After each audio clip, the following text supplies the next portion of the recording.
Good morning. I'm County Judge Richard F. Cortez, Chairman of the Hidalgo County Drainage District Number 1. On March the 16th of 2020, Governor Greg Abbott granted a request by the Texas Attorney General Ken Paxton to temporarily suspend a limited number of open meeting laws to the extent necessary to allow telephonic or video conference meetings to respond to this COVID-19 matter. In accordance with those suspended rules, notice of this meeting of the Board of Directors of Hidalgo County Drainage District Number 1 has been posted online for at least 72 hours. Although members of the board are not gathered in a central physical location, we will have a quorum in attendance at this meeting, either by video conference or telephone call. The board is meeting by the use of Zoom software and telephone transmission, which allows two-way communication for members of the public during the public participation forum. This meeting is being broadcast live and online.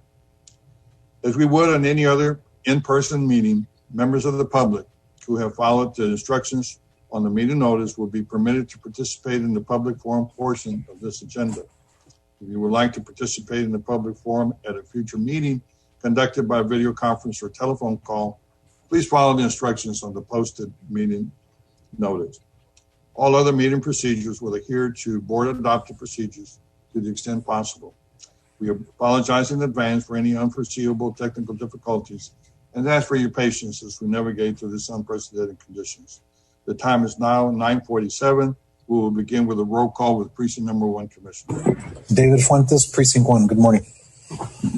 Eddie Cantu, Precinct 2. Joe Flores, Precinct 3. Ellie Torres, Precinct 4. Rich Cortez, County Judge. That constitutes a quorum. Mr. Sassin, would you please lead us in prayer? Yes, sir. Certainly will, Judge. Let us pray. Father God, again, we give you many thanks for another day that you've allowed us to come serve, Lord. We continue to pray for our leaders, continue to pray for our judge and 4 commissioners, Lord, that you've appointed to lead this great county, Lord. Continue to provide them with your wisdom, Lord. Continue to provide them with your guidance, Lord, and more importantly, your peace as they continue to make the decisions that affect us all, Lord. We continue to pray not only for them, for their families as well, Lord, the commitment that they've made to serve this great county of ours, Lord. Remind them that commitment that they made, Lord, so they may have peace when they do their job, Lord. We continue to pray for all our leaders as well, Lord. Continue to pray for our staffs here at the district, at the county, Lord. Continue to guide us as well, Lord, as we we're working for you, Lord. We continue to lift up all those that are still battling illnesses, Lord. We pray for healing upon them, Lord. We pray for their families as well, Lord. We ask for your healing hand upon their household, Lord, upon our county, Lord, upon our state, upon our nation, Lord. We ask for your healing hand upon us, Lord, and continue to guide us in all that we do, Lord. May we just focus everything that we do as we're working for you, Lord. Thank you again for the day that you've allowed us to serve, Lord. I ask this in your son, Jesus' name. Amen. Amen. Do we have anybody sign up for open forum? Not for drainage, Judge. Okay, thank you. We'll start with your approval of the consent agenda. Yes, sir, Judge. Consent agenda, we have the approval of check register. We do have clarification on an item that was approved last week. It was just a typo by staff. And then we have a ratification change order and some pay applications, but everything's in order, sir. We recommend approval. So move. Second. I have a motion and a second to approve. All those in favor say aye. Aye. Aye. Motion carries. Thank you, sir. If I may, item 5A, Yes, sir. requesting approval to accept CSP response and award negotiated construction contract, including best and final offer for the the project Malone Drive and Pomelo Road, 2018 bond referendum project number 18, contract number CACDD 12004300915 to Venture Contractors LLC in total amount of $330,202.75, as approved for negotiation by the Board of Directors September 8, 2020, subject to legal review and compliance House Bill 1295. Approval. Second. We have a motion and a second to approve. All those in favor say aye. Aye. Motion carries. Item 2, pursuant to Section Government Code 262031, Future Expeditions Projects Progress, requesting authority approval for Drainage District General Manager to execute change orders that involve an increase or decrease in cost of $50,000 or less, and no event exceed the change orders statutory limits. The original contract price may not be decreased by 80% or more by the consent of the contractor. So move. Second. All those in favor say aye. Aye. Motion carries. Thank you. Item B1, request and approval to accept CSP response and award to the project negotiated construction contract, including the base and final offer for the project Ola Blanca Road in Mile 10 North 2018 bond referendum project 28, contract number CACD 120440915 to Venture Contracts LLC, and they have a total amount $196,187.75 as approved for negotiations by the Board of Directors September 8, 2020. Subject to legal review and compliance, House Bill 1295. So moved. Second. We have a motion and a second to approve. All those in favor say aye. Aye. Aye. Motion carries. Item 2, pursuant to Texas Law Government Code 262031, in interest of expediting project's progress, requesting authority approval of Drains District General Manager to execute change orders that involve increase or decrease in cost of $50,000 or less, and no event to exceed change order statutory limits. The original contract price may have decreased by 80% or more when considered the contract. So move. Second. Second. We have a motion and a second to approve. All those in favor say aye. Aye. Motion carries. Thank you. C1, requesting approval to accept CSP response and award negotiation construction contract with best and final offer for the project Sunflower Drain 2018 bond referendum project 36. Contract number CACD 12044100915, Morwell LLC, in the amount of $988,803.19 as approved for negotiation by the Board of Directors September 1st, 2020. Subject to legal review and compliance, House Bill 1295. Motion to approve? We have a Second. motion and a second to approve. All those in favor say aye. Aye. Carries. Thank you. C2, pursuant to Texas Law Government Code 262031, in interest of expediting the project's progress, requesting authority approval of Drains District General Manager to execute change orders that involve an increase or decrease in cost of $50,000 or less, and no event to exceed change order statutory limits. The original contract price may not be decreased by 18% or more without the consent of the contract. Motion to approve? Approval. Second. We have a motion and a second to approve. All those in favor say aye. Aye. Motion carries.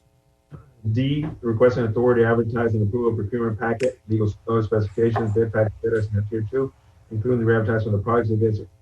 Bids are rejected or no bids are received, and the project still required for the following listed items. RFP number ACD 120581007, purchase one cast iron sluice gate, 84 inches by 72 inches, Sunflower Drain 2018 bond referendum project 36.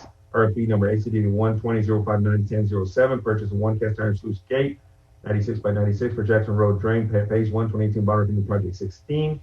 RFP number ACD 120601007, purchase of one vertical axial flow pump for Sunflower Drain 2018 bond referendum project 36.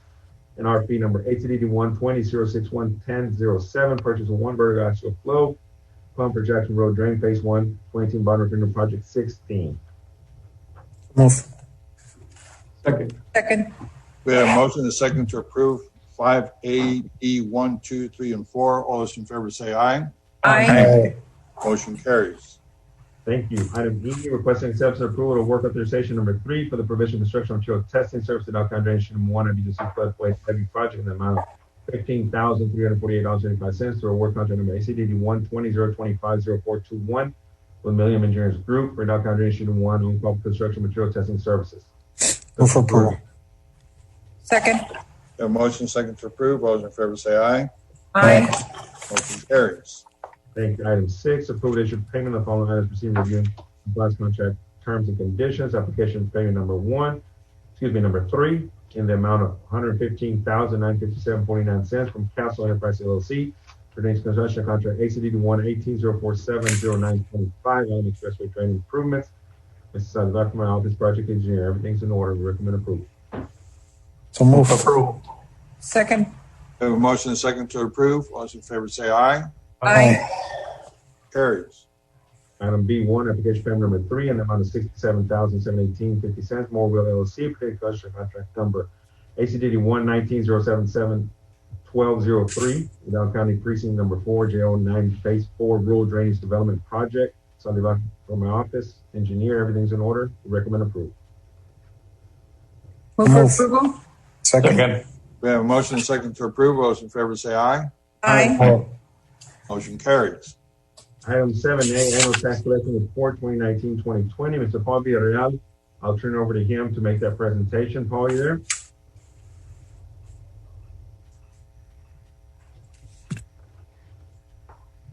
He was here earlier. Yeah. I see his name in caps. Who's that? There you There go. we are. Oh, you're looking for me. I'm like, who was there earlier? Okay, I'm ready.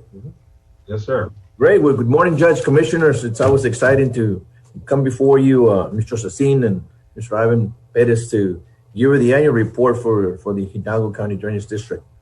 As you know, it was a concerning year because of the COVID-19. So thank God, we did great.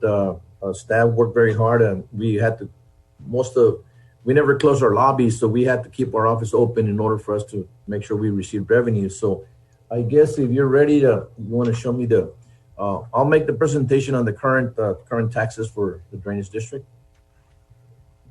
All right, I believe it's on the next page. You're right here on this tab here. We have a breakdown of base, penalties, and interest and attorney fees, current collections, delinquent collections, rollback taxes. Total collected for 2019 to 2020 drainage district was $38,865,576.11. You want to go to the next. This is a breakdown of disbursements, the attorney fees, commissions and costs, renditions, penalties. It's a total of $38,865,576.11. Go to the next one. Okay, this is the recap of current tax collections. If you look at the middle section where it says current collections to date, last year on base amount, we collected $31,170,448.60. This year, we collected $36,171,210.68. It's above last year. We collected $5.some million. So I'm very proud of that. I'm like I said, very proud of our staff. Considering the situation, we were thinking that we were going to be low, but we worked hard, and thank also the public, the taxpayers, for coming forward. And so at this point, last year's collection was 94.33. This year's 94.21. Go to the next. You'll have go to the next. This is the 5-year comparisons. If you look at the 2015 to 2019, the original levy back in 2015 was $28 million. Now in 2019, we're looking at $38-some million in levy. So it gets harder every year to collect the same percentage. So for 2015, we had 93.97, 2016, 93.81, 2017, 94.26, 2018, 94.33, and 2019, 94.21%. So I think overall, the other reports that I have, that's the delinquent tax collection report. So more likely they'll probably give you that report. But this is the current collections for the drainage district. So that's my presentation. If you have any questions, I'll be more than happy to answer. The majority of the taxes were collected before January 31st of this year, which was pre-COVID. Is that correct? Yeah, most of the taxes I think we had collected up to January 31st, which was great. We worked very hard, making press releases, being on the news, on radio talk, on television. So we had about approximately, I believe, almost 300,000 payments by then. So everything after that, we try to promote the payments. Some of the people that received stimulus checks of $1,200, some of those people came over and made the payments. So I was happy that they said, you know what, I'm going to go ahead and take care of the taxes. We'll worry about spending other things, but definitely we had a good year, and we'll continue to do the same thing. November 1st, we're looking at the tax statements going out again. So we're going to start working on this year for next year. As you know, you're working on the rates that you're going to adopt on September the 29th. Correct. Well, let's hope this next January will be as good as this last one. We'll try. Any other questions by anyone? Thank you, Mr. Villarreal. Always a pleasure to have you with us. Thank you. We'll be here.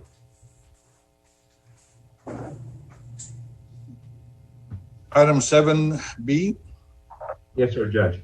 7B, approval to issue 5th annual installment of ICA relating to J09 Drainage Project Installment Agreement 2016-08-09 between the County of Hidalgo and Dow County District Number 1 Dow County invoice number J09-05 in the amount of $384,332.90.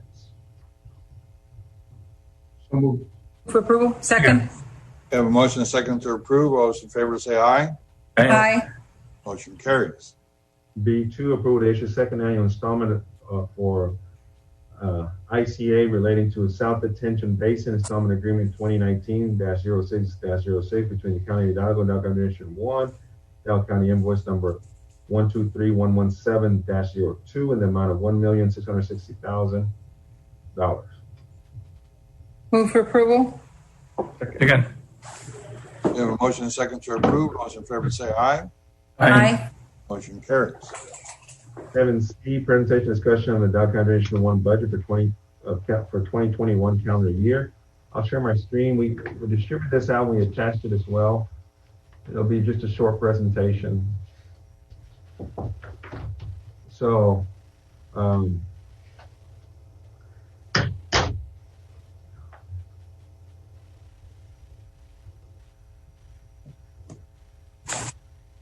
our estimated fund balance that we have here, unassigned fund balance for 2031, 19,449,540. And after the unassigned fund balance and what we have less budgeted balance and our unexpended appropriations in 2020, salaries, other items that we didn't fully expend based on budget, we were projecting a 17,396,566 fund balance. So it's still a healthy fund balance above the 15 million that the board has, I guess, adopted as a guideline for the district to retain or to maintain a fund balance of 15 million or greater.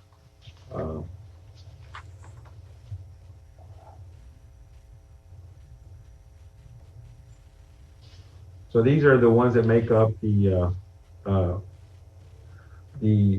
positions that we created and some of the carryover purchase orders and so forth that equate to that $3.3 million there that we have that was shown here in the previous slide there, which is the right-of-way positions, the temporary positions that will be created during the year, during the hurricane season. Go ahead. It also shows the 1.6 from last year that we were originally, where we exceeded expenditures over the revenues for the payment to the county that we just approved a little while ago.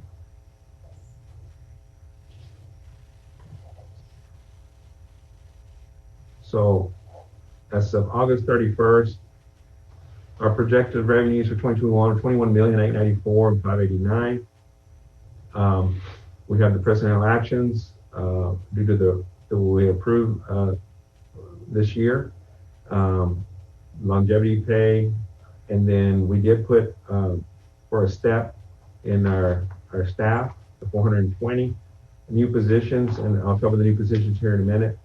And then the final payment of the J09 that we will close out that agreement that we have with the county to pay that fully off.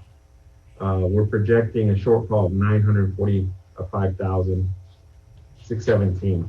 However, as mentioned in the previous slide, we had a carryover 1.3 million, and a lot of that has to do with some of the positions that were vacant and some of the items that we budgeted, and we managed the budget to make sure we didn't expend it all out. So even though we're projecting a shortfall, we feel that with what I'm going to talk about here in a minute on the positions and the money that should be coming in from the Restore Act when we start that project here at the beginning of the year, we'll definitely will not have a shortfall next year. So these are the positions that we're looking at creating for the Restore Act project that we are just about to execute the agreement for the Restore Act. We will have that in place here hopefully by the end of the month, and be able to start the process of the clearance with TCEQ for the clearing of the existing footprint of the Rainbow Drain, which is the restoring of the Rainbow Drain. So the funding that is being requested here is for those positions that will be a 2-year position that we will have while the Restore Act takes place. And again, the Restore Act is a grant. So everything that we're doing, all our equipment, all our manpower and everything will be reimbursed back.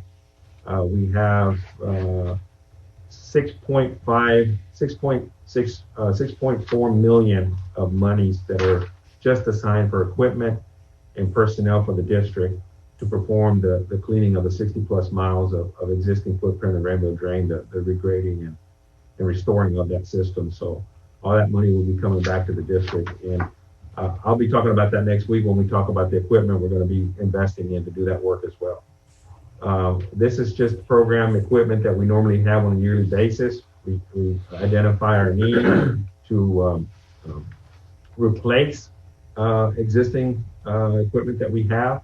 And you can see that most of what we have here is to replace existing equipment. We do have a couple of new purchases that we need to add to our personnel, but most of the equipment that we show or that we look to invest to replace what we already have. And that's what we've allocated in our budget for next year, 1.4 million for these type of purchases that the district needs to continue to invest as we continue to grow. Right now we're still in the replacement mode, but we do sometimes try to add to our equipment, especially our heavy equipment and shredders.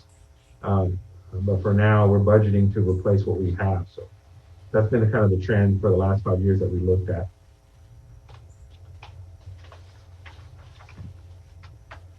And this is the 5-year history. You want to talk about this more?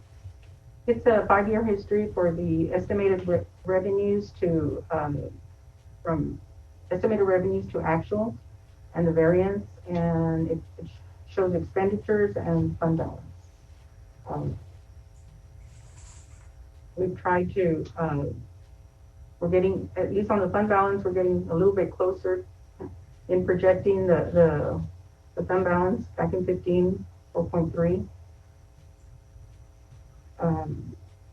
The majority, if you look at the expenditures as they increase from 2015, a lot has to do, I mean, I'm not blaming, but I'll have to say that those put a lot of work into expanding the district. You see them, the actual expenditures increasing.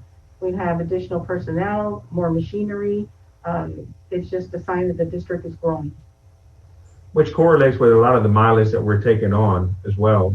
We've had a lot of interlocals in the last 5 years that we've taken on with Irrigation District number 9, number 15, number 5, number 1, number 2. So there's a lot of different projects that we have district-wide where we're adding more of our systems. Plus, in addition to that, we have a lot of GLO projects that we've taken over, the Trenton Drain, the East Lateral, Alberta Drain, the Benitez Drain, and then we have a lot of upcoming projects as well that we've been doing. So with all that, obviously the district continues to grow in a lot of the areas, continues to add miles to the system. So therefore, the need for additional equipment and manpower to keep up with the growth that we're having. So.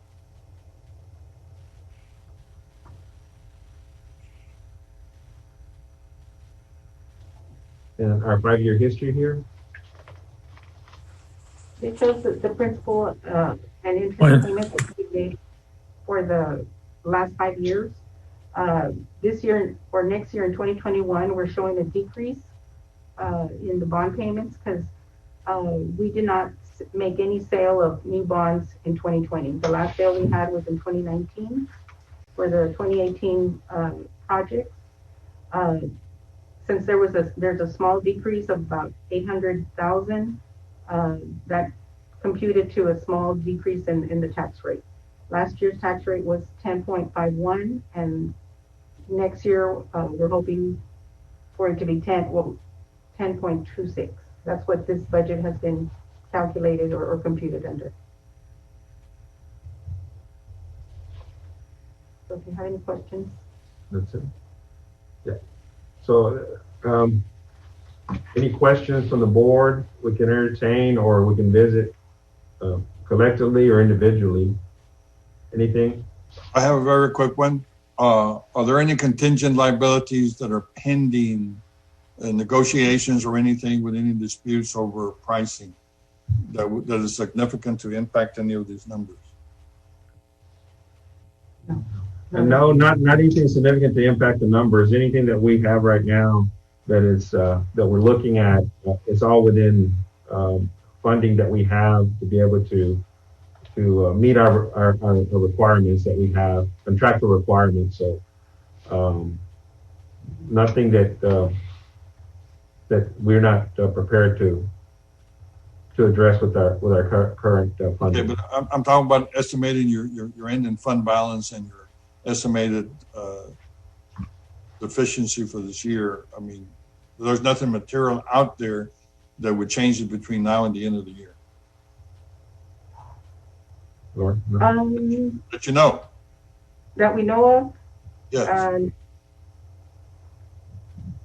No, that we know of, no, sir. Everything that we have contractually and what we're working on, again, no, it would not impact us drastically in any way. Good. Anything else? Thank you very much, Raul and Laura. Yes, of course, Judge. Thank you. We do have one small item in executive session, sir. Thank you. Okay. Pursuant to subchapter D of the chapter 551 of Texas Government Code, in chapter 551.074, we will be retiring to closed session to discuss those items. Any action item to be taken will be taken in open session. It is now 10:12.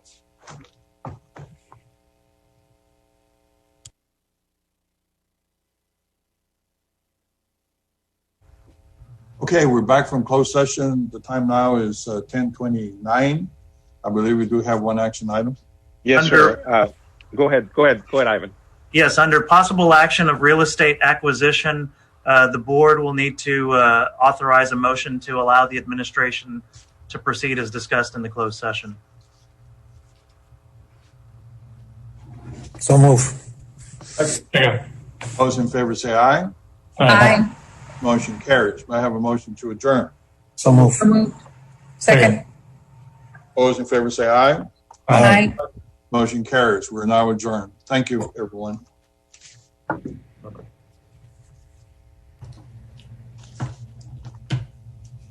We'll go into our County Commissioners Court meeting. Good morning. Again, I am County Judge Richard F. Cortez. On March the 16th of 2020, Governor Greg Abbott granted a request by the Texas Attorney General Ken Paxton to temporarily suspend the number of open meeting laws and to the extent necessary to allow telephonic or teleconference meetings in response to this COVID-19 matter. In accordance with those suspended rules, notice of this meeting of the Hidalgo County Commissioners Court has been posted online for at least 72 hours. Although members of the commission are not gathering in a central physical location, we will have a quorum in attendance at this meeting by video conference or telephone call. The commission is meeting by the use of Zoom software and telephone transmission, which allows two-way communication for members of the public during the public participation forum. This meeting is being broadcast live and online. As we would in any in-person meeting, members of the public who have followed the instructions on the meeting notice will be permitted to participate in the public forum portion of the agenda. If you would like to participate in the public forum at a future meeting conducted by video conference or telephone call, please follow the instructions on the posted meeting notice. All other meeting procedures will adhere to the board adopted procedures to the extent possible. We apologize in advance for any unforeseeable technical difficulties and ask for your patience as we navigate through this unprecedented conditions. The time is now 10:27, and we will start with a roll call with precinct number 1 commissioner. Morning. David Fuentes, Precinct 1. Eddie Cantu, Precinct 2. Joe Flores, Precinct 3. Ali Torres, Precinct 4. Richard Cortez, County Judge. That constitutes the quorum. Please join me in the Pledge of Allegiance. I pledge allegiance to the flag of the United States of America and to the republic for which it stands, one nation, under God, indivisible, with liberty and justice for all. Join me in prayer. Dear Lord, Please be with us as we continue through this global pandemic that has taken the lives of many of our friends and family. Please heal those mourning and help those fighting the disease to get through this. Please watch over our healthcare professionals, educators, businesses, and all those working throughout this pandemic. Protect them and those around them, especially those that are most vulnerable to the coronavirus. We ask that you give us your strength and knowledge to move us forward and overcome the damage this has caused our community. And we ask that the spread of infection be contained. For all those facing different challenges, we ask that you be with them and to please support those in dire need. Please help guide us in making the best decision for Hidalgo County and all of its residents, while allowing us to work as a collective in safe environments so that we as a community can strive and rebuild on good faith. We ask for your blessings during this uncertain time. Amen. Thank you.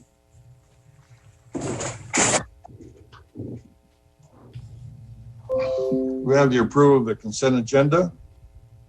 Yes, Judge, with your permission, Judge Commissioners, I'd like to pull from consent agenda items 4B, 1A, 7L, 701, and 702. Motion to approve without those items. Second. We have a motion to approve without those items. All those in favor say aye. Aye. Aye. Motion carries. Judge Commissioners, consent agenda item 4B1A. For the record, we do have the notarized application, and it will be submitted to all the appropriate parties. Move to approve. Second. All those in favor say aye. Aye. Motion carries. With respect to the balance of the consent agenda items, I'm going to refer to Ms. Marty Salazar. Ms. Salazar? Good morning. On 7L, the observation has been addressed. Therefore, I will read the agenda item. Approval to exercise the county's option to utilize the first 1-year renewal extension term under the contract number C109 for arbitrage rebate compliance services for Hidalgo County with VLX Group LLC under the same rates, terms, and conditions. I recommend approval. So move. Second. We have a motion and a second to approve. All those in favor say aye. Aye. Motion carries. On item 01, I'm requesting no action. On item 02, I am going to, for the record, ask that we approve ratification and request to exercise the first of 3 1-year extensions of the current contract C19073-0813 under the same rates, terms, and conditions with South Texas Communications for the repair, removal, and installation and/or purchase of radios, computers, and other miscellaneous emergency equipment, expiring August the 12th of 2021. I recommend approval. So moved. Second. Second. We have a motion and a second to approve. All those in favor say aye. Aye. Motion carries. Thank you. That's all I have. Thank you. Do we have any people sign up for open forum? Yes, sir. We have 2 people, Ms. Jerusalem Flores and Ms. McClarity. I'm going to bring in Ms. Flores first.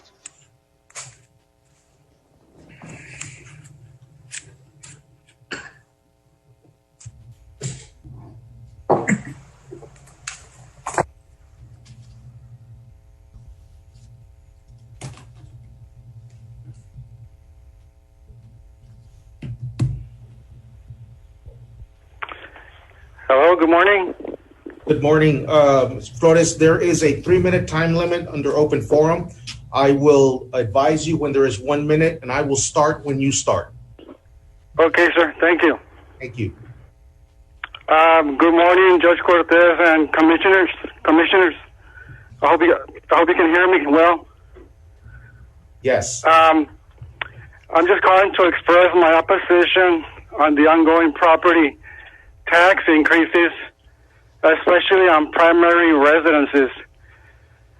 In these difficult times, perhaps a temporary economic distress exemption could be implemented to assist the families at risk of losing their primary residences or homes. Currently the economy is very weak, with many people out of work and struggling or unable to pay their rent or mortgages. So, I think the economic conditions are not suitable for increase in taxes. So, please, I'm asking you to come to the aid of so many and defend the right to private property and the primary residence. Please hold the line on or roll back taxes or create a new tax exemption for owners of a primary residence at risk of losing their homes. I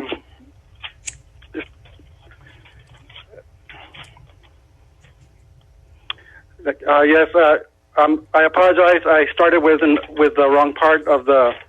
But here, let me finish. Currently the economy is very weak, with many people out of work and struggling, or unable to pay their rent or mortgages. Let's see. So basically, that's why I'm opposed to some of these tax increases. It's just not the time right now. The economy is weak, so please take that into consideration.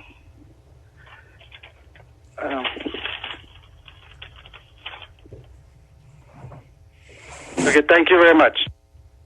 Thank you, sir. Okay. Do we have Ms. McClarity?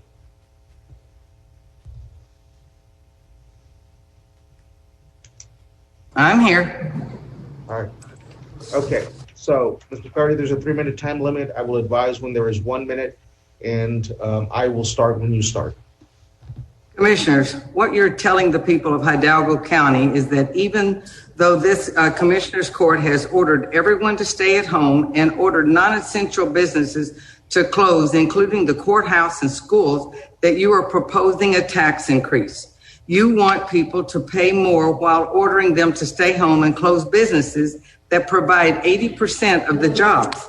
This is difficult to believe because those that work for the courthouse, local government, and schools got paid through this pandemic.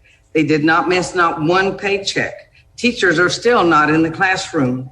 This county received $151 million to address COVID-19 issues. Why was none of this used to assist people paying the property taxes? Commissioners, the idea that you would increase taxes on a population that you ordered to stay home is impossible to understand. This commission is a unique position to actually see the life and death impacts of this virus on the people, and you are acting as if it's back to business as usual. The people want to know how much this county is cutting back. I would say none on spending while the people start putting their lives together. Property values have increased, but businesses have not opened because they need to see what the affected elected officials are going to do. This commission has suspended policies and hired and increased the salaries of people with money that will abruptly end. I will tell you a well-known secret. The end will come on November 3rd, 2020. So we're asking you, I see that you lifted the shelter in place because of the winter Texans. Isn't that lovely? They're here for a few months. The rest of us are here yearly. So we're a little upset about that. Also on the agenda, I see that we're going to get an online auction to auction off foreclosed properties because people cannot pay. Also, you have a new parking for the courthouse, 200 spaces. Out of that 251 is for the DA. Where's the public supposed to park? We have wonderful trees and things that you've got there where people are sitting on the grass, laying on the grass, a plaza with berms and more grass. We have an entrance with a big blooming Royal Poinciana, free speech area. I'd like to know what that's for at the courthouse. And also, you're going to buy a 2020 Dodge Ram Tradesman 350 $3,500. The MSR price that I found was $35,348. Y'all are going to buy one for $48,107. What in the world do you have on that truck? It looks like it's a dually and it's a 4-door. At this time, you do not need a new vehicle. Use what you have. Thank you. Thank you, ma'am.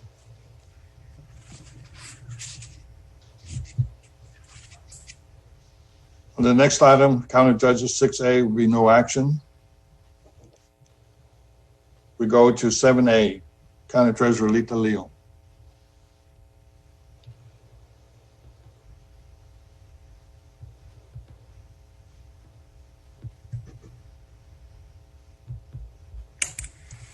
Can you hear me? Hello? Yes, ma'am. Okay, I apologize. I was having some difficulties right there.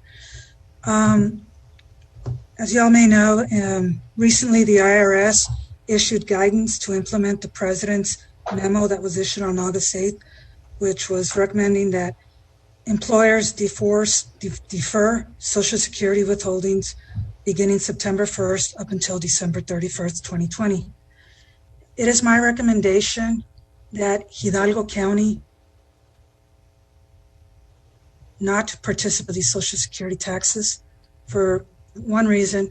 Deferring these Social Security taxes does not forgive the taxes.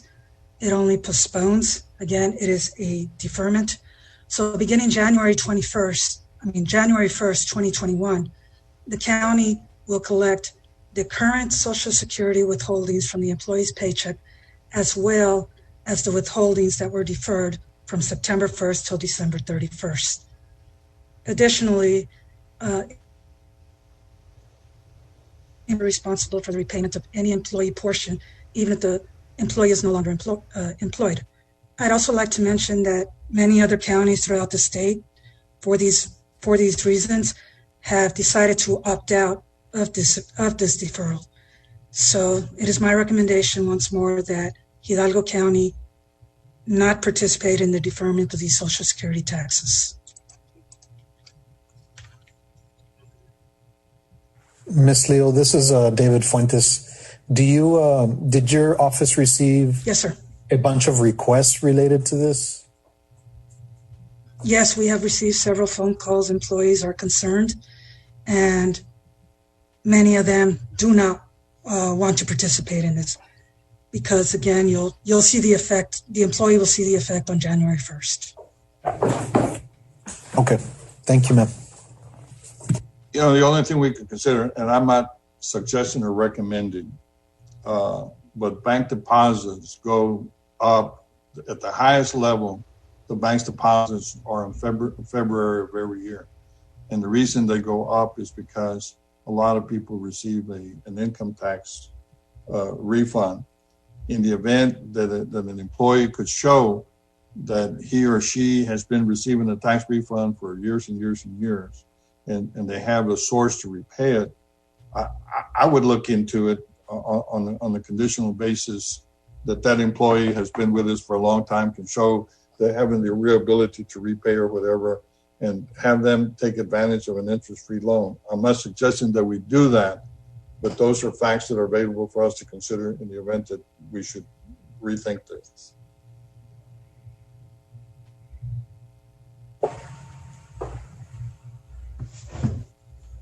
Well, hearing none,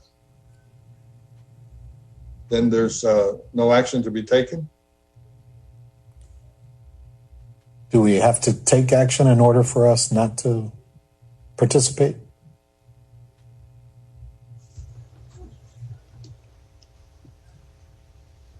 Well, The way the item is listed is action regarding participation. So you could state your motion that you're choosing to not participate or opt out of the employee payroll tax deferral.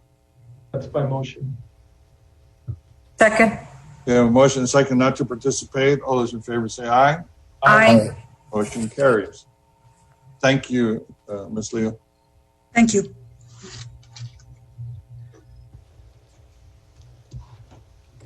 Number 8A, Mr. Paul Villarreal. Judge, thank you. And Judge Commissioners, we're here for the annual collections report presentation for the county, Hidalgo County. I think you're ready to put on the first item. Okay, then next one. Okay, this is the breakdown of the county collections from July 1st, 2019 and 30th. Breakdown also of the current delinquent rollback taxes. Last year we collected about $209 million. This year we're looking at $215,631,841.49. The other was a tax certificate miscellaneous, hospital district funding, a total of $77,176,018.20 for a total collected of $293,024,639.75. The next page also is just a breakdown of disbursements, attorney fees, penalties and interest current year refunds for a total disbursed to Hidalgo County $293,024,639.75. The next page is the recap of the current collections. Also, the current collections to date. Last year we collected in base amount $191,759,363.46. This year was $199,078,837.86. Above last year, 7.3 million collected. The percentage of collections last year was 94.44. This year was 94.31. Next page is the 5-year comparison. Also from 2015 to 2019. As you can see, also the original levy from 178 million now to a current 211 million. Percentages in 2015, 94.09, 2016, 93.94, 17, 94.41, 2018, 94.44, and 2019, 94.31. So I think, overall it was an outstanding year. Of course, like I said earlier in the other meeting, it was concerning because of the COVID-19, but overall, I want to thank my staff, all the taxpayers for coming through and paying their taxes, provide services to our county. The next is the delinquent report. I believe our delinquent attorneys for the county are going to be next, and I want to thank them too for always working with us very closely to try to help us, always send out reminders to the taxpayers. And that pretty much concludes my annual collections for the county. And then the next will be the presentation of the annual motor vehicle report. But for right now, that concludes my report. If there's any questions here.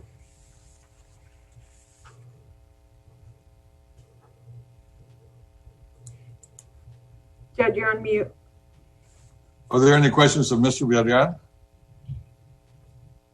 Paul, always a pleasure to have you. Thank you very much for that good report. Judge. See the next one. Well, did you have anything for 9A? You're on mute. Give me a second. I got you. My apologies. Did we do the presentation for the motor vehicle? We're getting ready to do that. So I'm going to have Mr. Castilleja, Santos Castilleja, Motor Vehicle Director, make the presentation also on that one. It's right here. Yeah. Thank you, sir.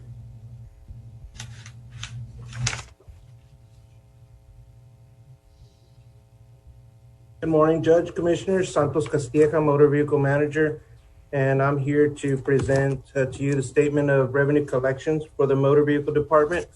These collections are from the different motor vehicle transaction services the tax office provides. These transactions include, one second.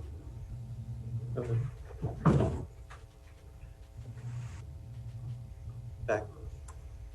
Of course, the initial registration of motor vehicles, registration renewals, vehicle title transfers, disabled plaque cards, temporary permits, exempt registrations, and specialty license plates. There was 788,816 different transaction types recorded for 2019 bringing in $183 million. Registration, processing, and handling fee commissions totaled $1,888,148.07. The previous year's sales tax commission was $5,548,435.76. Total collections for road and bridge in 2019 generated $6,398,020. Total net registration commissions, including road and bridge, totaled $14,194,603.83. With 196,361 titles processed in Hidalgo County, an additional $981,805 were collected from title commissions. Next on there are miscellaneous collections, which include beer and wine commissions totaling $189,624.75, NSF charge fees of $4,735, city scofflaw fees of $188,329.37, and the title service fees that generated $9,500. In 2019, our bank account earned $77,044.39 in interest.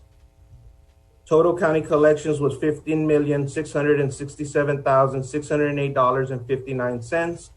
Adding the RMA collections of $6.3 million brought our total to $22,065,638.59.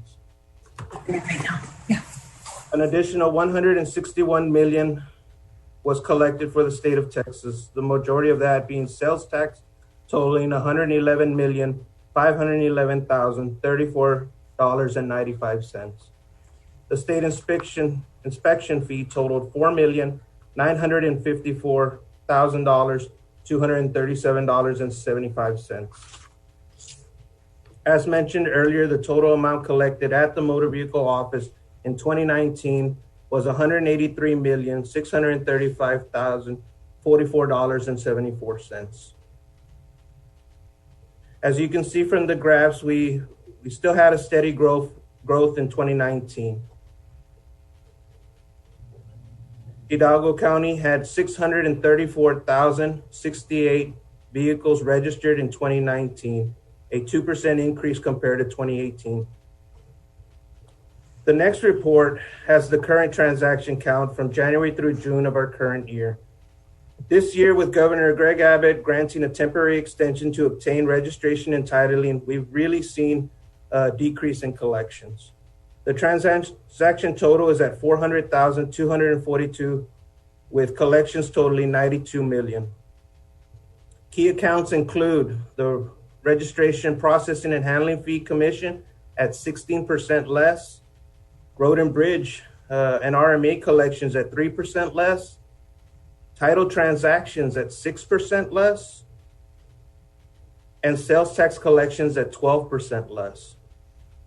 A decrease in sales tax collections will affect the sales tax commission for 2021 next year. Overall, we are at an 8% decrease compared to last year because of the pandemic. That concludes this presentation. Does anyone have any questions?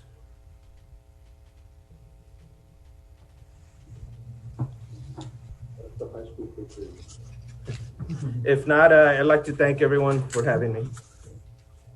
Thank you for the report. Thank you.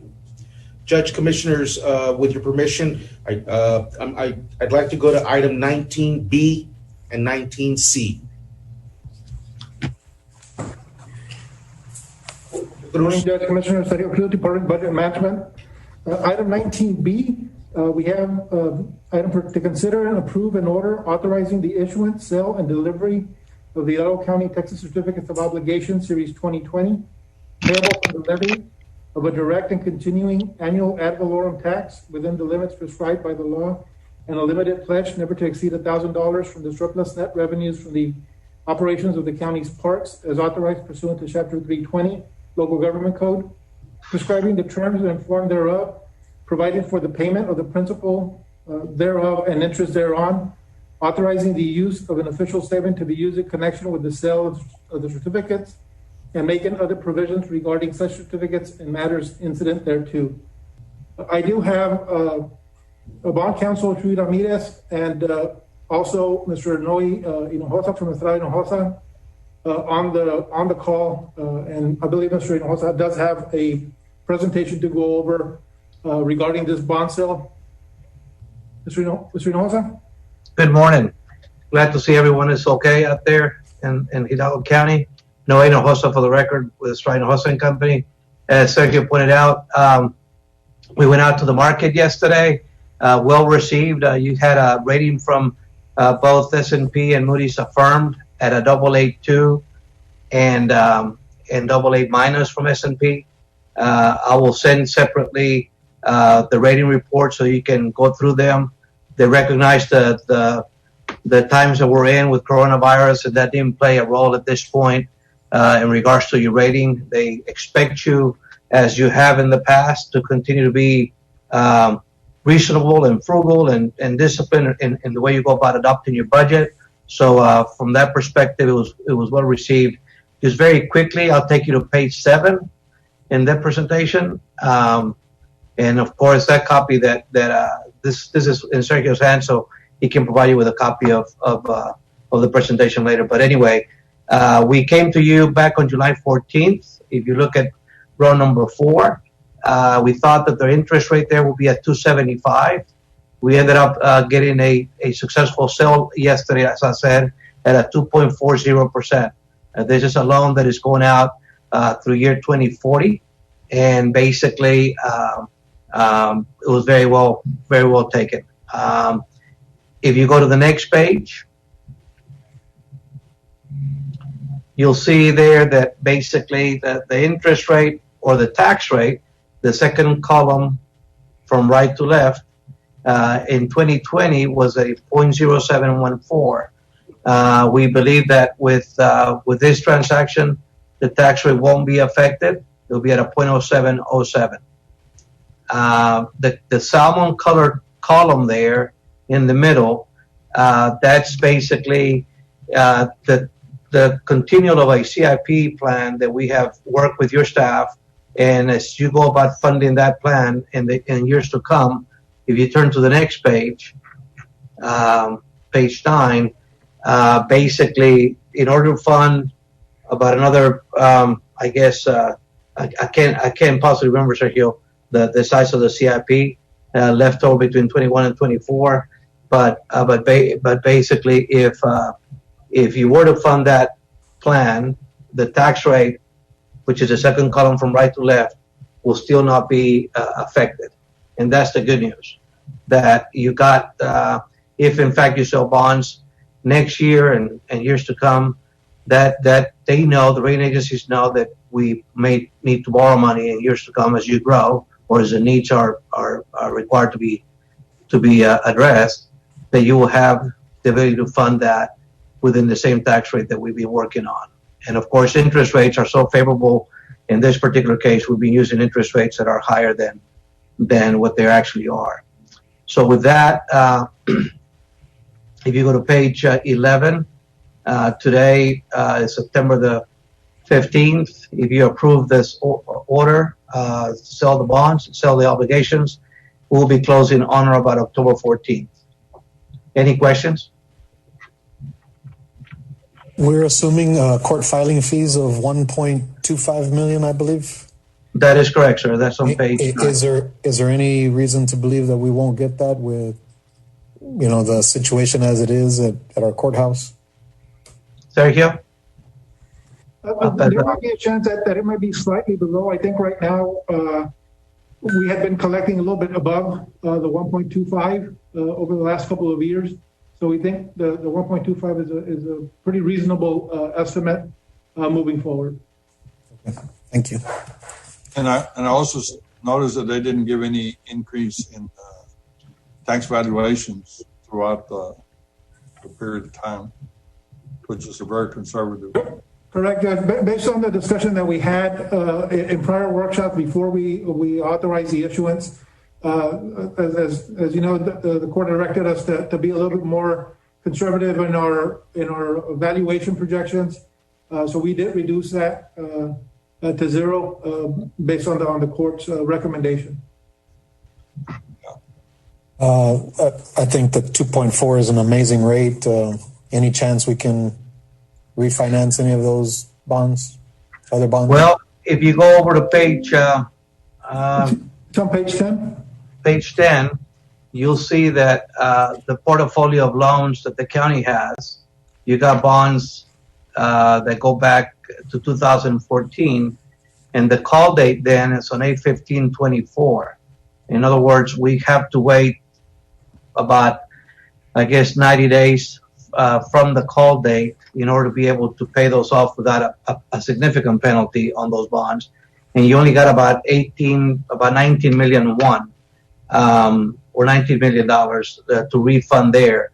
Anything else, what we want to hope for is to have those rates be at the time that we can do these deals, be at the same level that we're in today, and that's going to be more like in 2028 when we have the county courthouse financing, and that's callable on 8/15/28. We're talking about yesterday, give you a perspective, and some of you who see CDs rates dropping like crazy and mortgage rates. When we did the courthouse financing back in 2018, the 10-year Treasury closed at a 2.99%. The 10-year Treasury. Yesterday, it closed at a 0.66. So, if we would have waited, and who would have known, rates would have been a lot lower. So, yeah, rates are lower, but unfortunately for municipal bonds, as Bond Counsel will attest, we have to let the investors hold those bonds for at least 8 to 10 years, and that's what we have in this case. In fact, we have a call that we had a call date on these bonds, 9-year call date. So I think we just got to wait, Commissioner. But that's a great question. Well, I know that we've always taken advantage of those when appropriate. Thank you for the explanation. Thank you. Yes, sir. So I will need a motion. I'll make a motion to authorize the issuance, sale, and delivery of the certificates of obligation, Series 2020. Second. A motion to second. All those in favor say aye. Aye. Carries. Glad to see you all healthy. Take care of yourselves. For the record, I'd just like to state that the time is 11:01 a.m. When we approved this bond purchase agreement. Also, I have item 19C, which is approval of the cost of issuance budget for certificates of obligation, Series 2020.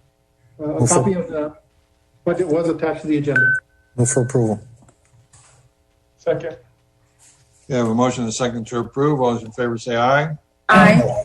Motion carries. Thank you, Judge, Commissioners. Thank you, Sergeant. Thank you, Sergeant. Thank you.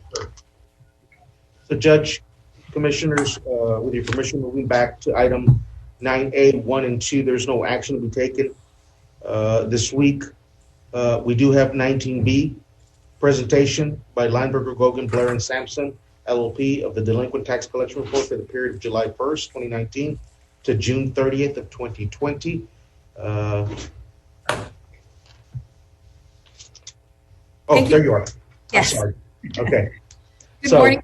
Good morning. Good morning, Judge, Commissioners. I'm Kelly Salazar on behalf of Linebarger, Goggin, Blair, and Sampson, and I'm present this morning with Capital Partner Lucy Canales, my partner Michael Cano, and we are pleased to present our Hidalgo County Annual Delinquent Collection Report for the period of June 2019 through July 2020. We usually begin these reports by emphasizing that our delinquent collection program focuses on two basic principles. The first is to collect from the individual taxpayer first, and secondly, use the tool of litigation only as a final option to collect. Due to the unprecedented events of the ongoing COVID-19 pandemic and Hurricane Hannah, these principles of delinquent collection have especially held true in order to accommodate the stresses facing our community and county taxpayers. Linebarger has risen to the challenges brought on during this fiscal year, and this report will provide our outstanding collection results. This slide depicts our entire collection process, from the point of obtaining delinquent accounts to analyzing those accounts, conducting mailings, contacting taxpayers, and initiating litigation. Let's go into a little bit more detail about our pre-litigation activities. During this year, we have completed 9 demand mailings, mailing over 145,000 statements to delinquent taxpayers within the county. In addition to these mailings, we've also made a point of initiating compassionate letters. These are letters that have been made for and sent to taxpayers within Hidalgo County that we believe that have been financially affected by COVID-19. For those taxpayers, we make sure to educate them, inform them that their obligation is still there, but there are flexible payment options available to them so they can meet their financial obligations. We've also conducted over 6,200 property inspections during this fiscal year. Of course, we've had to stop those property inspections with the onset of COVID-19, and we've only recently reinitiated our property inspections. What property inspections are, it's a member of our staff knocking on doors of taxpayers within this county, educating them, informing them about their delinquency, and doing our best to get them into a payment arrangement. Now, that kind of contact is not during the pandemic, so we stopped that for a period of time. We've reinitiated it, but we've made modifications in order to have safe practices. We've also had over 71,000 incoming and outgoing calls with delinquent taxpayers in this area. And during these calls, we've been able to identify 777 accounts coded financially affected by COVID-19. Now, we're well aware that there's more than 777 accounts within Hidalgo County that have been financially impacted by COVID-19. But these are accounts that the delinquent taxpayers has voiced a financial impact related to the pandemic.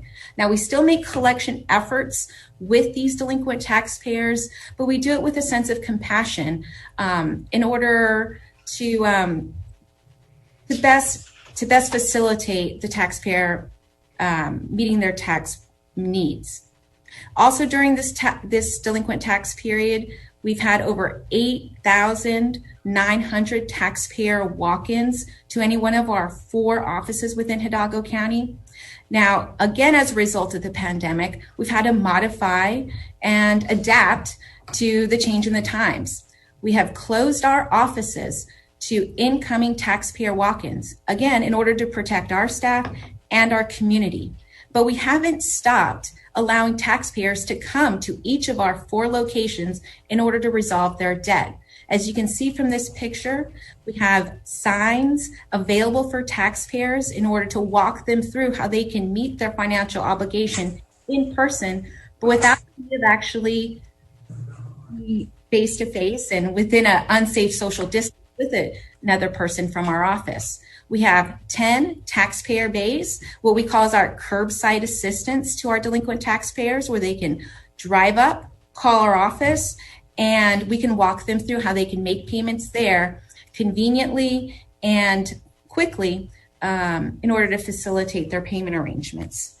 All of these procedures that we've adapted and we've continued or modified during this period has resulted in over $9 million in base tax collected during this fiscal period. Looking toward our litigation activities, we have filed over 1,200 lawsuits representing over $2.2 million owed to the county. We've disposed of over 1,000 lawsuits. We've taken 677 judgments. And that's with the Supreme Court order modifying what we're able to do in terms of litigation during the pandemic. And my partner, Michael Cano, will go over that in greater detail in just a bit. We've had over 77 tax warrants filed within the county during this period for total collections of base tax, penalty, and interest of over $12.3 million for this fiscal year. That concludes my portion of the presentation. I'll turn it over now to my partner, Michael Cano, to talk a little bit about the tax sale and resale and other activities during this period. Thank you.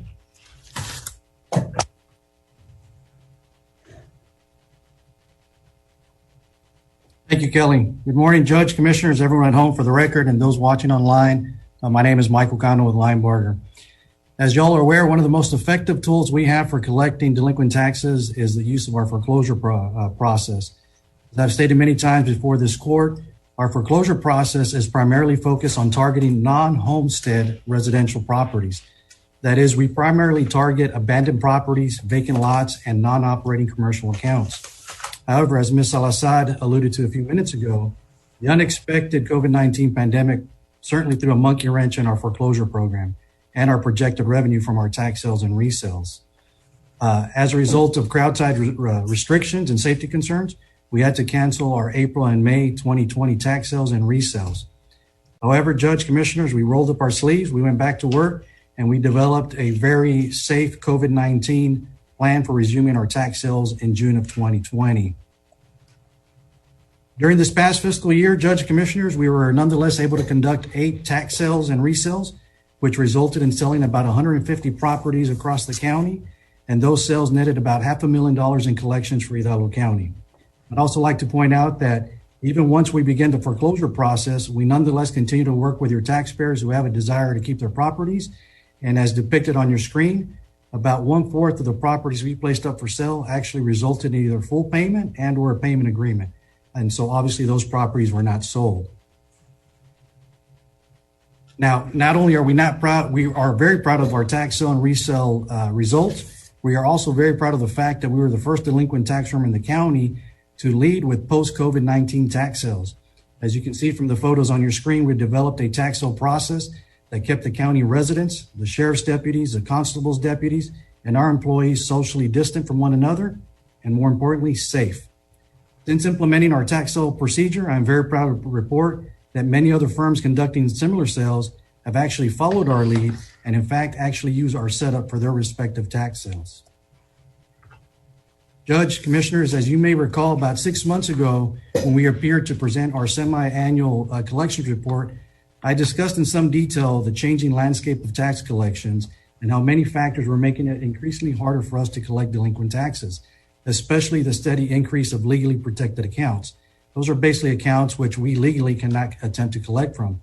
Well, Judge, all of those factors remained in play for the rest of this fiscal year. We had one additional whopper of a challenge added into the equation this year, which obviously is the COVID-19 pandemic. Aside from the obvious financial hardship COVID-19 created with many of our county residents, the Texas Supreme Court severely restricted our ability to move certain litigation from mid-March through September, and rightfully so. As previously mentioned, we also had to cancel a couple of our scheduled tax sales, and we had to drastically change our approach to our collection process. However, despite those factors and the COVID-19 challenge, I cannot overstate just how proud we are of the 50 dedicated professionals we have working on our team and what they were able to accomplish on behalf of Hidalgo County. As you know, Judge and Commissioners, we always use the prior year's collections as our benchmark because that's primarily how your budget office projects what should be collected for the following year. As you can see on the screen, last year we collected just over $10 million on behalf of Hidalgo County in base delinquent taxes. This year, this fiscal year, we collected just under $10 million in base taxes for Hidalgo County. In other words, we collected 97% of what we did last year. Despite the difficult and changing landscape of tax collections, Judge and Commissioners, despite the unforeseen COVID-19 pandemic, despite having our hands tied behind our backs by the Texas Supreme Court, despite having to cancel a couple of our tax sales and resales, and dealing with Hurricane Hanna all at the same time, we still collected 97% of what we did last year during a normal non-pandemic year. Now, I believe that those results truly speak for themselves, and I'm actually but what I'm most proud to report, Judge and Commissioners, is the fact that we achieved those remarkable results without having to displace a single family from their designated homestead. Now, I'll tell you that the business of collecting delinquent taxes is not easy. It's actually a rather difficult task. But the most difficult aspect of our business is not the actual legal aspect of what we do. In fact, I think most of us in our firm can consider the legal aspect perhaps the easiest part of what we do. The hardest part of what we do, Judge and Commissioners, is actually striking the right balance. And that is the balance between maximizing collections for our clients and treating our taxpayers with the dignity and respect that they deserve. And that is what I'm most proud of we were able to accomplish this year, that we did not give in to the desperation of a pandemic year, that despite all the hardships we had working against us, we still treated every taxpayer with the dignity, the respect, and especially this year, the compassion that every taxpayer deserved. And we were able to accomplish an incredible collection year without having to displace a single family from their designated homestead. And again, I cannot overstate just how proud I am of our staff and how everyone rolled up their sleeves. Everyone continued working through the pandemic. We never took a day off. We never sent anybody home. And everybody really went to work on the county's behalf. I would just like to close by reminding everybody at home and the judge and commissioners that we are available across the county to help the taxpayers in our main office here in Edinburgh. And we do have payment centers across the county in every precinct. That information should be online. And we look forward to servicing the great residents of Hidalgo County and doing so in a very safe or COVID safe environment. And I do have with me our capital partner, Ms. Lucy Canales, and obviously Mrs. Salazar here with me. So if any of you all have any questions, between all three of us, we'll be happy to answer those questions for you all. Well, Michael, thank you. And Kelly, thank you. This has been a great report. On the 777 people that contacted you that were COVID related, have you made any assessment as to what impact that's going to have for the collections of the coming year?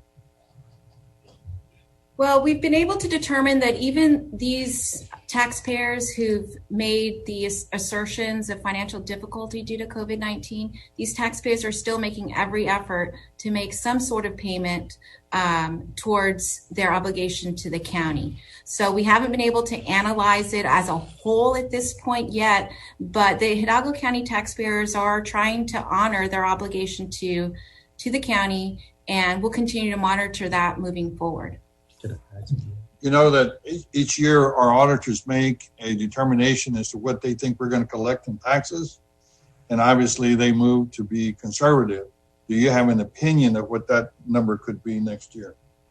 That's actually a very good question, Judge. And let me go back by saying this much.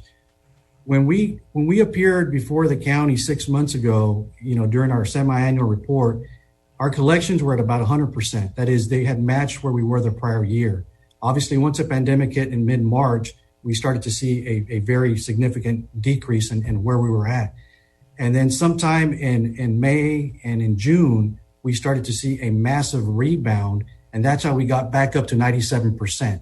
Now, here's what I find to be phenomenal, and I don't have those actual numbers, but I'm sure Mr. Villarreal's office can verify this. Our collections since then, especially July and August, which we've obviously concluded, we are actually up about 10% from where we were last year. And I want to stress this because I think this is it's a phenomenal, thing to be happening, that we are collecting more money, or we have collected more money the past 2 months, the first 2 months of this new fiscal year, during a pandemic year than we had the prior year, which was a non-pandemic year. So to answer your question, Judge, we are actually ahead of collections because of the retooling that we did as a result of the pandemic. And, I think it's going to pay great dividends for us. So we are tracking ahead of where we should have been or where we were last year. So my answer to you, Judge, would be let the auditors continue using, or your budget office, let them continue using the prior year's numbers. And it is our goal to, again, collect that amount of money, if not more. And so I don't think there's a need. I think the underlining question I'd imagine would be, should we decrease that expectation as a result of COVID? It is our opinion that you should not decrease, that expectation for us. We are still operating, the way we always have, and it is still our goal to collect what we did last year, if not more. And again, for the first 2 months during this fiscal year, we are tracking ahead, and that's something we're very proud of, and hopefully we can keep that up. And hopefully that made some sense, Judge. Thank you, Mr. Cano. Judge, I do have a question related to what you're asking for. Thank you, Mr. Cano and Ms. Salazar, for the presentation. So if there was a budget shortfall, because I believe in one of our presentations, our budget didn't quite hit the numbers that we thought on the revenue side. And I think some of that was attributed to the delinquent tax collections. So my question to you is, based off of your experience and your historical knowledge of this, if there's a shortfall in 1 year, do you anticipate a rebound of those collections in the following year? I mean, I think the auditor will tell us that we've got to kind of stay within the budget of the current year or prior year or expectations of collections. But if there was a shortfall in the current year, do you expect that to exceed because of that collection effort for the prior year and the current year kind of happening at the same time? That's a really good question. I wish I had a very easy answer for you, Commissioner.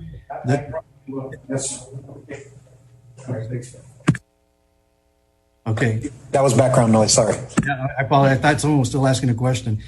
That's a very good question. Unfortunately, there's so many different factors that come into play. Obviously, like we discussed, the changing landscape of how we do business, the increasing number of deferred accounts and legally protected accounts. We cannot say with any certainty that the dollars that were not collected were as a result of COVID, and now that we get past COVID, that those dollars will automatically come in. Now, what I can tell you is that those dollars have not disappeared, and I think that's kind of what you're getting to, is that since those dollars were not collected during this past fiscal year, will they be collected the next year?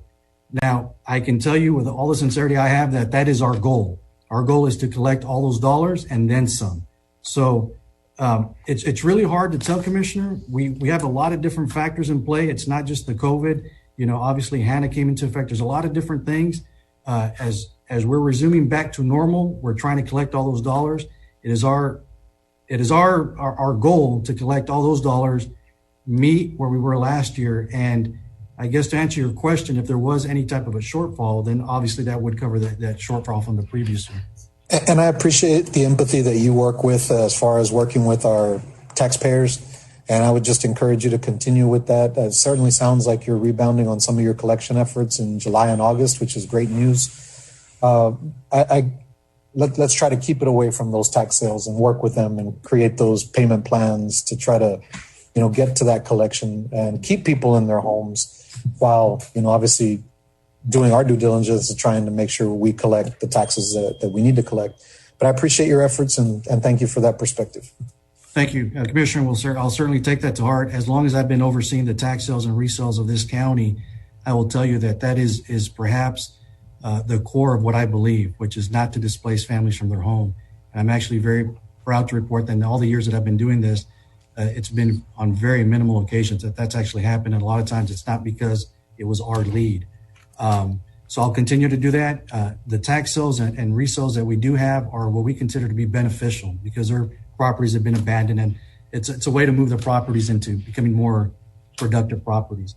The last thing I want to point out, Commissioner, is that if you look at the chart, we did the comparison, you'll see that the refunds that are issued from the tax office for this year did exceed by a significant amount the prior year's refunds. And we've seen that, and I spoke about that 6 months ago, how we're seeing an increase in refunds. Those refunds on reporting wise are deleted or subtracted from delinquent collections, but we still collected that amount and it was available. It's because of those collection dollars that the county is able to issue those refunds. And the reason that takes place is because obviously a lot of people litigate, the appraised values, and that may take years. So when those issues those refunds are issued, they're taken out of delinquent dollars. And if those dollars were not there, from our collections, and that impact would be greater to the county. So again, there's so many different factors, Commissioner Fuentes, and I wish I could give you a really clear answer. Perhaps we can sit down and look at all the different factors in more detail, our office and your office, and try to see if we can come up with where we can find more dollars. I appreciate that. Thank you. Again, thank you, Judge, Commissioners, and I'll be signing off and wish everybody a wonderful day and be safe. Okay, thank you very much. Thank you. Just making sure no additional questions. Any other questions by anyone? Thank you, Judge. Thank you. Commissioners. Judge, Commissioner. There's no action to take, is there? No, there is no action. That was a presentation, Judge. And then, Judge, Commissioners, item 9C, there is no action this week, today. Okay. So we're down to 10A? Yes, sir.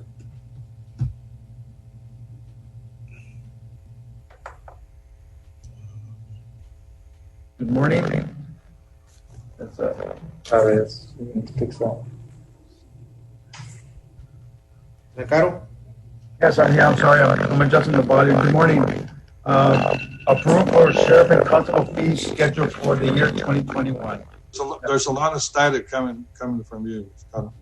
Yes, sir. I'm trying to work on that as we speak. Can you all hear me now? There's still some static there. Okay.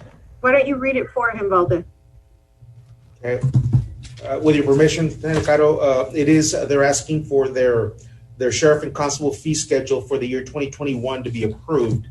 That should have been attached, the fee schedule, to the agenda. Are there any changes from last year?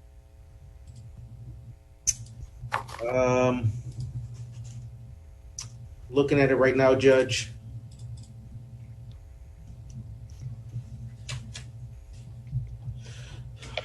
There is, Judge, there is no comparison from the 2020 rates. They just have the 2021 rates. What you want to ask, Mr. Cotto? Yes. Lieutenant Caro, were there any changes with respect to the fee schedule from last year to the one that's being approved for 2021 or considered? No. I was looking at that right now as we speak. I don't see any changes. Everything still looks in order here.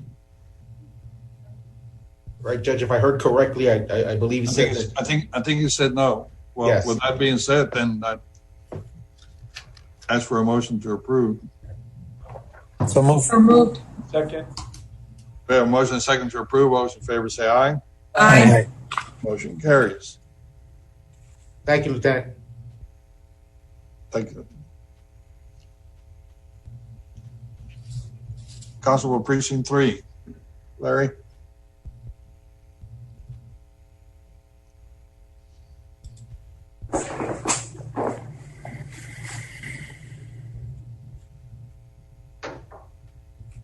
There he is. Good morning, Commissioner, Judge. This is Chief Deputy Gonzalez with Constable Precinct 3.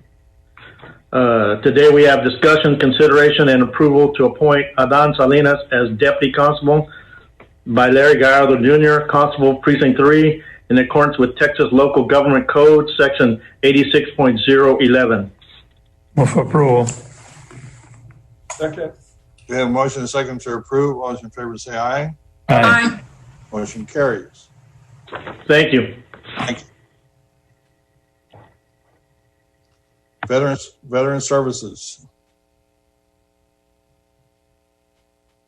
Good morning, Judge, Commissioners. Thank you for having us. Can you hear me, please? Yes, we can. Terrific. Ours is an agenda item that we request your approval of a logo that we will be using for a grant that was approved, awarded by the Texas Veterans Commission. The grant, we entitled it Broken Arrow. For approval. Second. We have a motion and a second to approve. Do we have a picture of it so people can see it? No? If you have any questions, please, I'm here. Okay. There's no picture. We have a motion and a second to approve. All those in favor say aye. Aye. Motion carries. The picture is attached to the agenda, Judge. Yeah, but Yeah, to show it here on the screen. on screen. Judge, if I may, this is, if everybody can see, that is Oh, the there we logo. go. That is There the we go. logo that was just acted upon. Again, as Mr. Rodriguez stated, this is from the Broken Arrow, the grant award. Yeah, if I may, Judge, the history between the Broken Arrow is what we used in Vietnam is when a ground unit was facing imminent destruction or being overrun by the enemy, an enemy attack.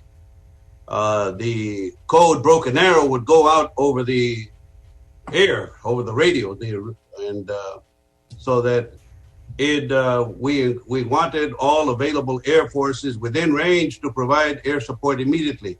Oftentimes, that air support, they would drop their ordnance over our units directly.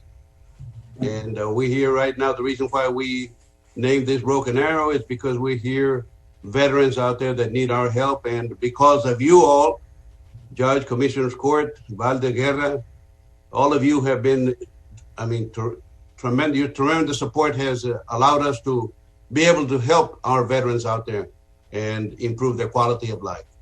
Thank you. Thank you very much, Felix. Okay, next item. 13A. Good morning. Good morning, Judge, Commissioners. Jaime Longoria with the Hidalgo County Community Service Agency. Item 13A is discussion, consideration, and action to approve the updated changes to the Hidalgo County Community Service fiscal department policies. Judge, Commissioners, Section 17 was added to our fiscal policies. Basically, this was a recommendation from our audit from last year, our financial audit from last year, and it's in regards to any interest that's earned on grants that we receive upwards of $500. Any interest over $500 that's earned on those grants needs to, number one, be reported to the funder, and secondly, needs to be returned to the funder. So that to be in compliance with section 200.305B, subsection 9, we needed to amend our policies to include this. Okay. I'll certainly entertain any questions or. I have a motion. So moved. Second. We have a motion and a second to approve. All those in favor say aye. Aye. Aye. Motion carries. Thank you, Judge. Thank you, Commissioner. Thank you very much, Mr. Longoria. Good morning, Judge. Good morning, Judge. Good morning, Commissioners. Yvonne Ramon with the Elections Office. Item 14A, discussion on election updates. I have, of course, the very important October 5th deadline, and that is the deadline to either register to vote as a new registrant or to make changes. Any updates, the deadline to have that information in place for the November 3rd election is October 5th. As of today, actually as of yesterday, we have over 386,000 registered voters. That's over 16,000 new voters from January to yesterday. We've never hit 386. We've always gone from 385 to 384, but now we are over 386,000. We've actually received over 40,000 applications, and that has to do with updates and changes, as well as those 16,000 that I spoke of regarding absolutely new voters. I also want to let you all know that our goal to post our sample ballot on our website is this coming Monday, the 21st. You have to understand that we have 24 entities. We've got cities, schools, STC, the irrigation districts that are also going to be on this November ballot. And before we are able to finalize the ballot, we have to have all the information back from each of the entities. And that's where we're at. We're still waiting for them to approve their portion of the ballot. And we hope to get everything back this week so that no later than Monday, the 21st, we will have those sample ballots on our website. Any questions on that? Okay, then we'll go to item 2, discussion, consideration, and approval for the Hidalgo County Elections Department to apply for the Center for Technology and Civic Life grant.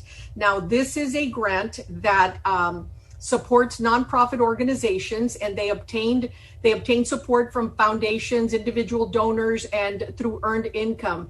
And they are now wanting to pass that grant money over to the elections offices, and I am asking for permission to be able to apply for this grant. Move for approval. Second. We have a motion and a second to approve. All those in favor say aye. Aye. Motion carries. Number 3 is discussion, consideration, and approval for the Hidalgo County Elections Department to sign and submit any documents necessary to comply with the CTCL grant requirements. Now, keep in mind that there is no county cash match required for this grant. if we are able to apply and we are granted this funding, the minimum that they are granting is $5,000. Now, this grant would be used associated with the safe administration of the following elections responsibilities: to ensure safe, efficient election day administration, to expand voter education and outreach efforts, to launch poll worker recruitment, training, and safety efforts, and to support early in-person voting and vote by mail. So we will look at this grant carefully, and we will make sure, as I said, there is no cash match required from the county for this grant. And so once we apply and we look at this, I will be submitting also to the Secretary of State's office for their recommendation and continuing with this.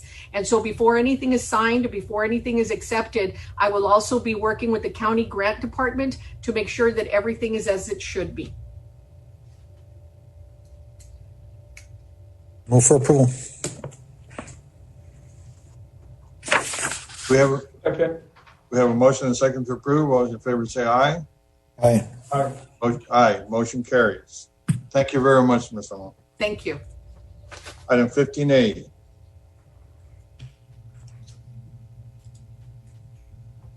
Ms. Ramirez? Good morning, Judge and Commissioners. Clarissa Ramirez with the Hidalgo County WIC program, presenting on item 15A, approval of one-time payment equivalent to 3.5% increase to WIC department employees and authority for county treasurer to process. Now, if I may, Judge and Commissioners, I would like to just add that our Hidalgo County WIC program staff are well deserving of this merit increase, as all of our WIC clinics have remained operational during this unprecedented pandemic, and they have worked really hard serving the eligible residents of Hidalgo County when they most needed our services. We do have monies available right now at the end of this fiscal year, and after conferring with HR, the budget department, and the auditor's office, they unanimously came to the consensus that we would be able to fund this one-time increase right now. And if we don't use these monies right now, then by the end of this fiscal year, we lose them.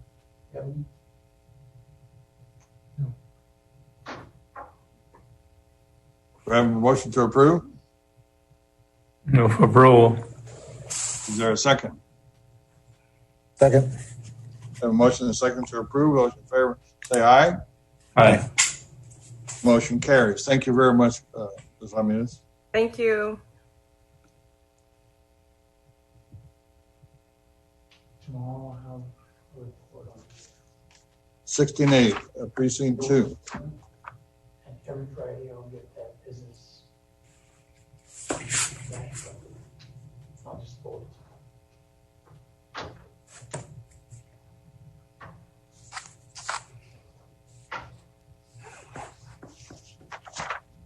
16A, precinct 2, Commissioner Cantu.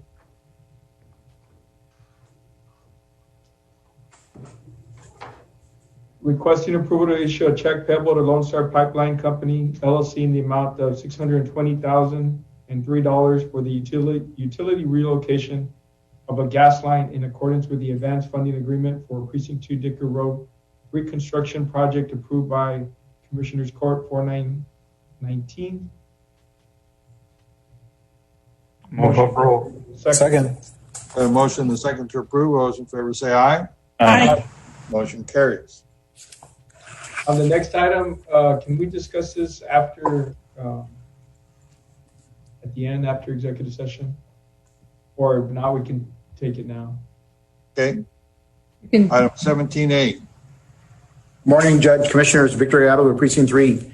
Requesting approval to accept counteroffer to purchase a tract of land known as Parcel 71 associated with the Veterans Boulevard project with the authority for the county judge to sign the administrative evaluation and approval form. Move for approval. Second. We have a motion and a second to approve. All those in favor say aye. Aye. Motion carries. 18A. Requesting approval of an interlocal cooperation agreement between IDEA Public Schools and the County of Hidalgo for the purposes of students boarding and deboarding transportation area for the 2021 school year at the Endowment CRC which is located on Tiene el teléfono. Oh, Highway the computer. 107 North and Sunflower Road within Precinct 4. Agreement expiring on August 31st of 2021. Move for approval. Second. We have a motion and second to approve. All those in favor say aye. Aye. Motion carries. Okay. Item 19A, the status update of the wellness program, and we're going to share a presentation with you. Good morning, County Judge, Commissioners, Diana Hualpa with the wellness program. I wanted to cover some of the programs that we have been promoting, including the Diabetes Management Plus program, the Employee Assistance Program, the Vera Whole Health, the Teladoc Utilization, and the Wellness Ambassador, as well as some of the upcoming wellness events. The first one is the Diabetes Management Plus program. This program we launched on July 1st of this year. We have identified a total of 251 members that are eligible for this program. And the first month of the program, we had an enrollment percentage of 8.4. And as of August 31st, we have a 13.5% of enrollment. We are definitely seeing a positive trend, which is something that we are looking for, and we will continue to promote this program. The next one is the Employee Assistance Program, which, as you may know, we launched it on January 1st, 2020.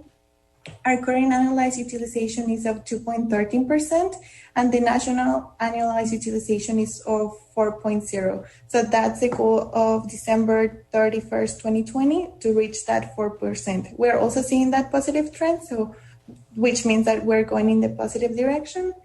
We are also seeing that the most utilized services are the clinical short-term counseling, the work-life services, and the financial counseling. I do want to emphasize that this program is a little bit more comprehensive. So we also offer a legal assistance, the high reimbursement program. So we want to encourage the employees to make use of those programs.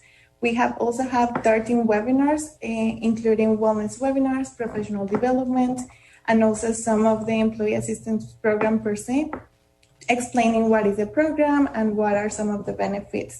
I think this program is very unique because it's not only for county employees, but it's also for their dependents and their household members. So we definitely want to continue encourage the use of this program. I do want to note also that it's really interesting that mainly the population that is using this program is females from ages 18 to 30 years old. So we definitely see a younger population using this program. It might be that it might be part of the culture that we have. There's still a social stigma regarding mental health and taking some counseling, but we definitely want to eliminate that barrier for employees and members. The next one is the Vera Whole Health. We did open the Vera Whole Health Edinburgh Care Center on August 5th, and we have a total of new patients, a total of 88 new patients. 7 of them are county employees and 11 are dependents. The total of visits for the month of August were 224. Most of them, as you can see on the graph, is biometric screening and wellness visits, but we also have some coaching connections and regular office visits. It's really good that we're seeing that the biometric screening and the wellness visits are really high, because that's something that we definitely want to emphasize. We want to continue to promote that culture of prevention. I also would like to note that we definitely and hopefully will see an increase on the health coaching sessions, because that's one of the key components of the Vera Whole Health. So we definitely want to encourage the use of that resource that the employees have. The next one is the Teladoc utilization trend. As we have discussed in previous meetings, we actually start really high this year, which is something really good. And the annualized utilization at the moment is of 61.0%. We actually received notice from our medical insurance that this is the highest utilization rate that they have seen in the Aetna book of business. So we're very happy about that result. And we have a total of almost 1,400 visits as of July 31st. And the total net claim savings is over $200,000, also for those first 7 months. The next one, I did wanted to emphasize the Wellness Ambassadors. We did have our first Wellness Ambassador training last month. We have a total of 46 Wellness Ambassadors, and we have representation from 30 departments of the county, including some entities. I know that it's going to take a key role for us to continue promoting our wellness program. So I do want to thank you, commissioners, and all the department heads that have been very supportive of this program. We actually have a website, on our website, we have a page. Yes. Okay, we actually have a page specifically for our wellness ambassadors because we really want to highlight because they are going to be taking a key role in our program. And lastly, I did wanted to share with you some of the upcoming events. We do have some wellness webinars. This Friday, we're going to have the Managing the Stress of Change. And the following, we're going to have the Meet Your Provider, Your Vera Provider, where we're going to have Dr. Colon explaining what's a wellness visit and answering any questions that county employees may have. Also, as I have been discussing with our leadership here internally in the Department of Budget and Management, I think we have reached a point where our program is a little bit more established, and now we can start focusing on awareness campaigns. So as of July 1st, 2020, we launched the prevention campaign when we launched our preventive measures program, which is offering incentive to county employees to take those preventive measures, such as biometrics and physicals. And we are soon to start the flu vaccination awareness campaign because we do know that in light of the current situation, we want to overemphasize the importance of having the flu shot. So we're going to be collaborating with the Vera Whole Health to ensure that all county employees receive their flu vaccination, as well with the health department, as we know that they are also going to be doing their flu drive-through. And of course, all of county employees should be able to also have their vaccine at their primary care physician office or their local pharmacy. In the month of October, we're also going to be launching the breast cancer awareness campaign, and we're also going to be partnering with Vera Whole Health to promote overall woman wellness health. So we do have the wellness exam available to the center, so we want to make sure that employees also take advantage of that benefit. And we do have some professional development webinars also. The goal of including these is to continue to take that holistic approach to health and wellness. And we do believe that with increasing the job satisfaction, we're going to increase overall well-being of county employees. And that's all. Thank you so much. If there's any questions. Thank you.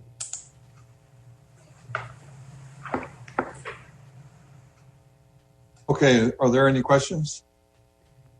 Thank you very Just much. a comment that great job, and look forward to utilizing that health clinic in the future.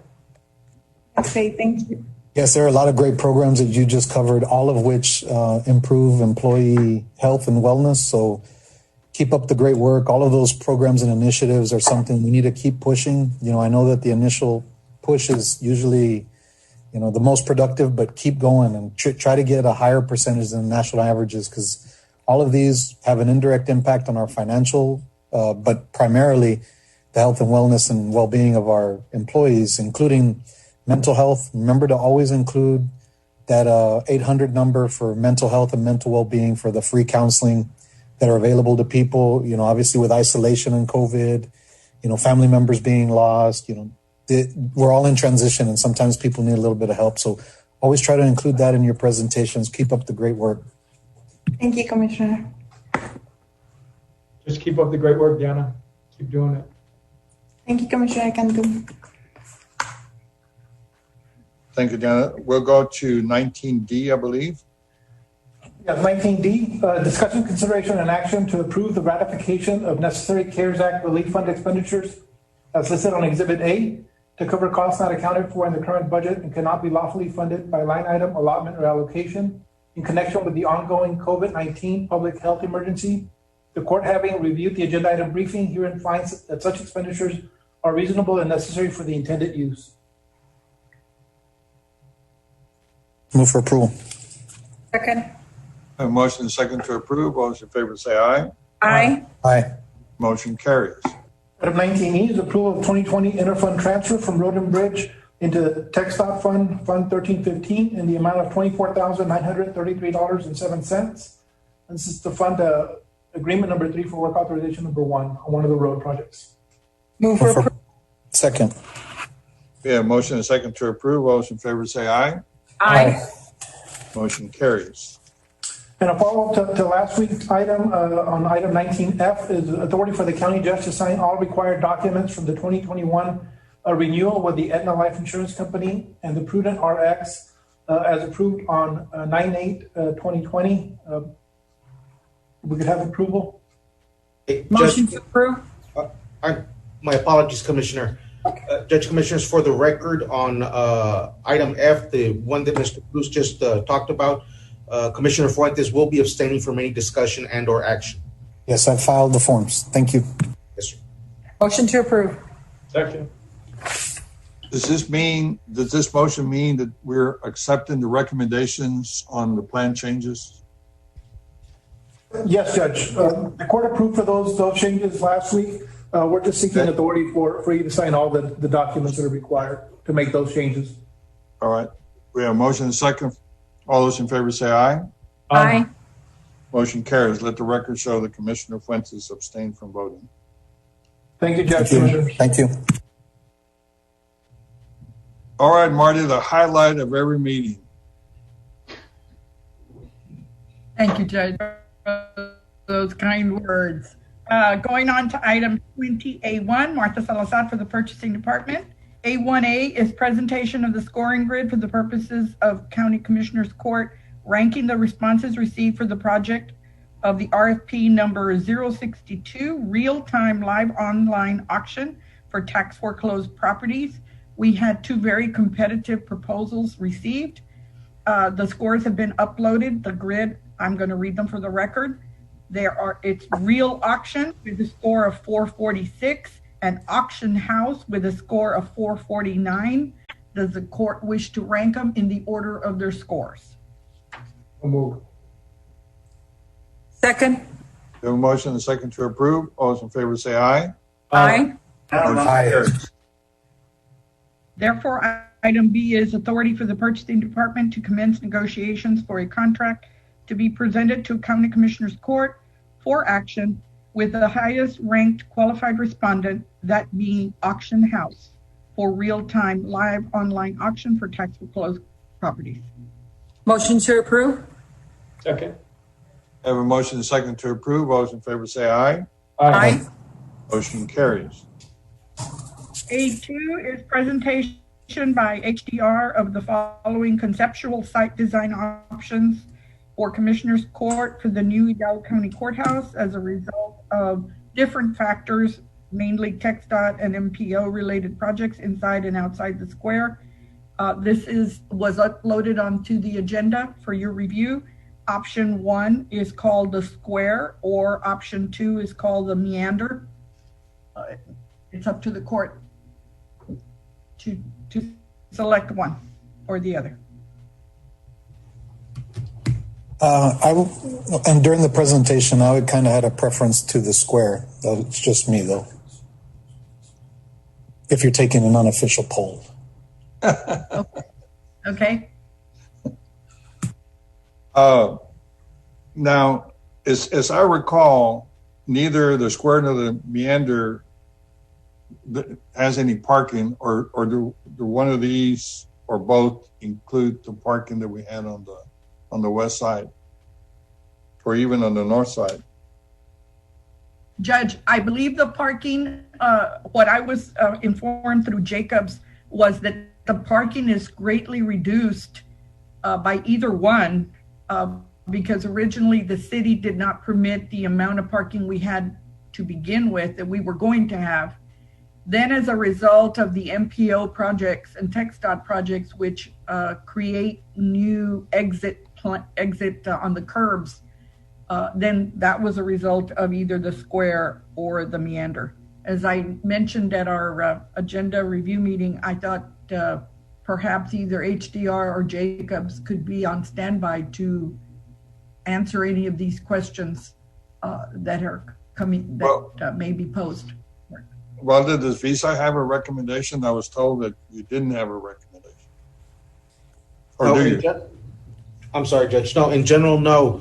I mean, we talked about the squares themselves, or the options, and the parking, and the issue of parking. But no, this is one of those that, again, Judge, is being brought before the court for. It's my understanding that neither, I mean, the parking issue has nothing to do with this. It's what Mondo's telling me and what he's recommending is the square because it's low, it has less maintenance. But this isn't a parking question. Well, it is for me, Commissioner, because I want to know whether it includes it or not, and nobody seems to be able to tell me. What I remember from the presentation was that where the square and the meander are being proposed is what was proposed as prior as the parking. And now they're moving the parking over to the west side. And now that area that was smaller and had a little bit different layout now going to be used for this is only the north side. The northeast side of the square. The northeast side? Okay. All right. But where the previous parking was proposed, and I think that they moved all the parking over to the west, and with that old parking area, they're actually creating more parking spaces and more parking accessibility than what was there before. From what I remember, I'm not. Well, I was confused as to what the issue was. Can we try to get them online so that we can get more clarity on that, as opposed to us guessing? I guess with respect to parking, the traffic study that was conducted for this square limited the amount of parking. The parking that the amount that was contemplated or that it was limited to, we're gonna get that. And so I know that there's been questions and concerns that it's not enough, but the traffic study is a traffic study. So we're gonna get the parking that the traffic study says. This is just more landscaping and parking spaces. And I do remember, Commish, thank you for mentioning it. I believe like the maintenance and operations component of the square was a lot less than the meander. While it might have a little bit more upfront costs, I think in the long run, the maintenance component was a lot less. Commissioner Oscar Garcia from Jacobs is getting on the line right now. I just sent them over the link. And just for the record, I personally like the meander a lot better than the market, the square. I'm sorry, than the square.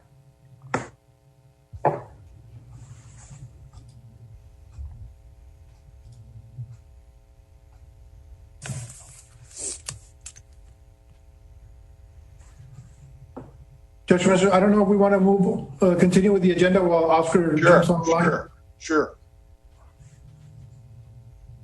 Okay, I will continue then with item 20B1 under the County Judge's Office for Emergency Management, requesting approval to purchase one 2020 Dodge Ram Tradesman 3500 vehicle through our participation with buy board contract as noted on the agenda. And that is with a Great Line Dodge Chrysler Jeep in the total amount of $48,107. For approval.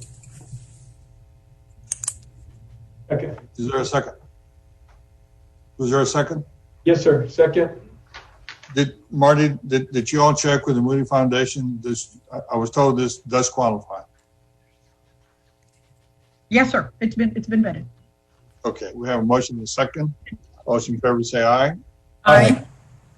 Motion carries. Item G1, Precinct 1, 1A, acceptance and approval of an ILA, interlocal cooperation agreement between Hidalgo County and the City of Progreso and the Urban County Program under CDBG for a road overlay mile 2 west from Gonzalez Road, and that's from Military Highway 281 to 866 feet north of Gonzalez Road. For approval. May I have a second? We have a motion and a second to approve. All those in favor say aye. Aye. Carries. Okay. Under item B, in accordance with section 791.014 of the Texas Government Code, requesting approval of the road improvement project to a portion of Gonzalez Road as stated in item A above. Move for approval. Second. Motion in favor say aye. Aye. Motion carries. And just as a general note, I'd like to thank Mr. P.R. Avila and Urban County and the City of Progreso for their work in making this enabling this to happen. Appreciate that. Thank you. Thank you, Auburn County. Mr. Avila. Going on to item 21, precinct 4A, requesting approval of supplemental agreement 1 to work authorization 1 under contract as noted with LNG for professional services on Ware Road FM 20 project to amend the following areas to include the additional scope of work and costs associated with aerial imagery on the 2 bullets, Exhibit B, Exhibit D1. Estimated cost for the original work authorization will increase from $1,410,3814 to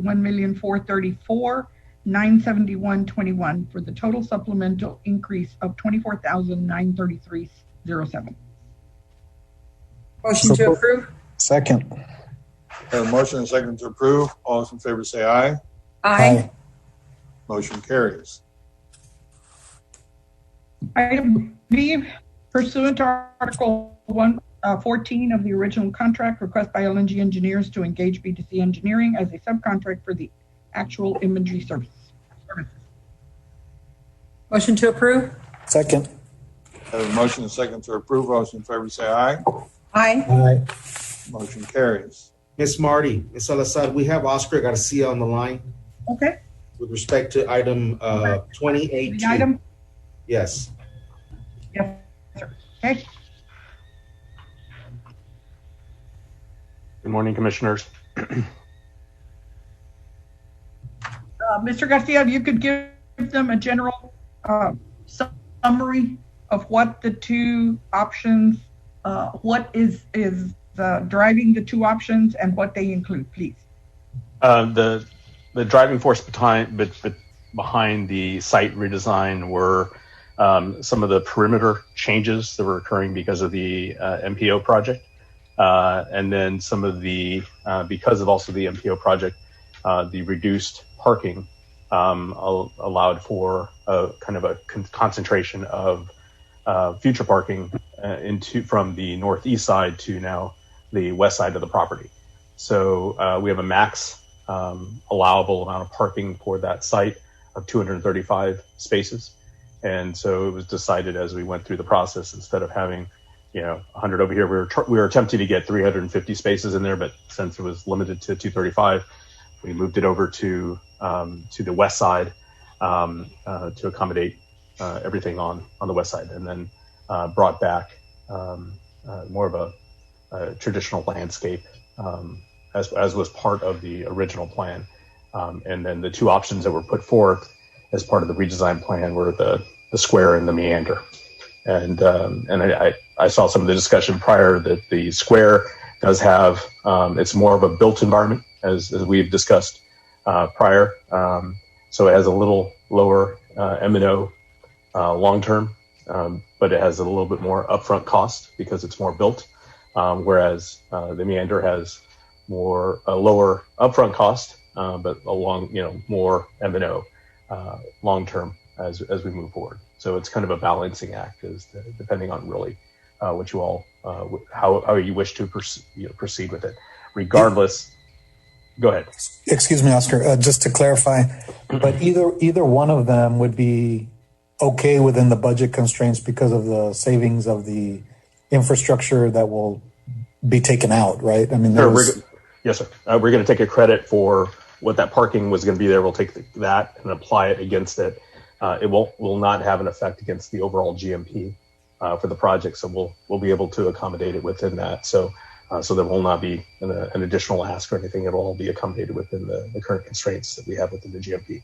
But we will be taking a credit for that parking in the northeast corner that was planned, and then accommodating one or the other.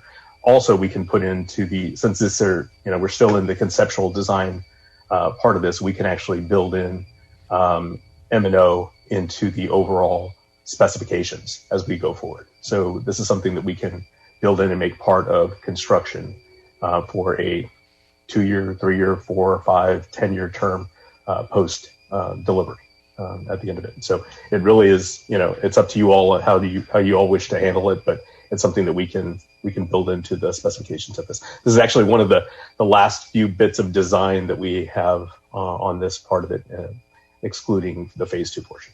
So. Oscar, Yes, sir. Is the elimination of the parking on the northeast side optional or is mandatory because of the MPO project? It's a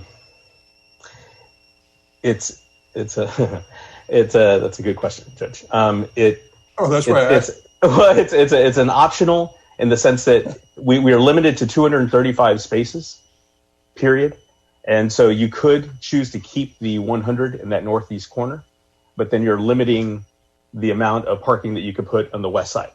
And so in the sense that that's what we were saying, okay, to maximize the utilization of the overall courthouse square, we felt that if 235 was the max number they were going to provide us or allow us, then we were going to consolidate it all into one area.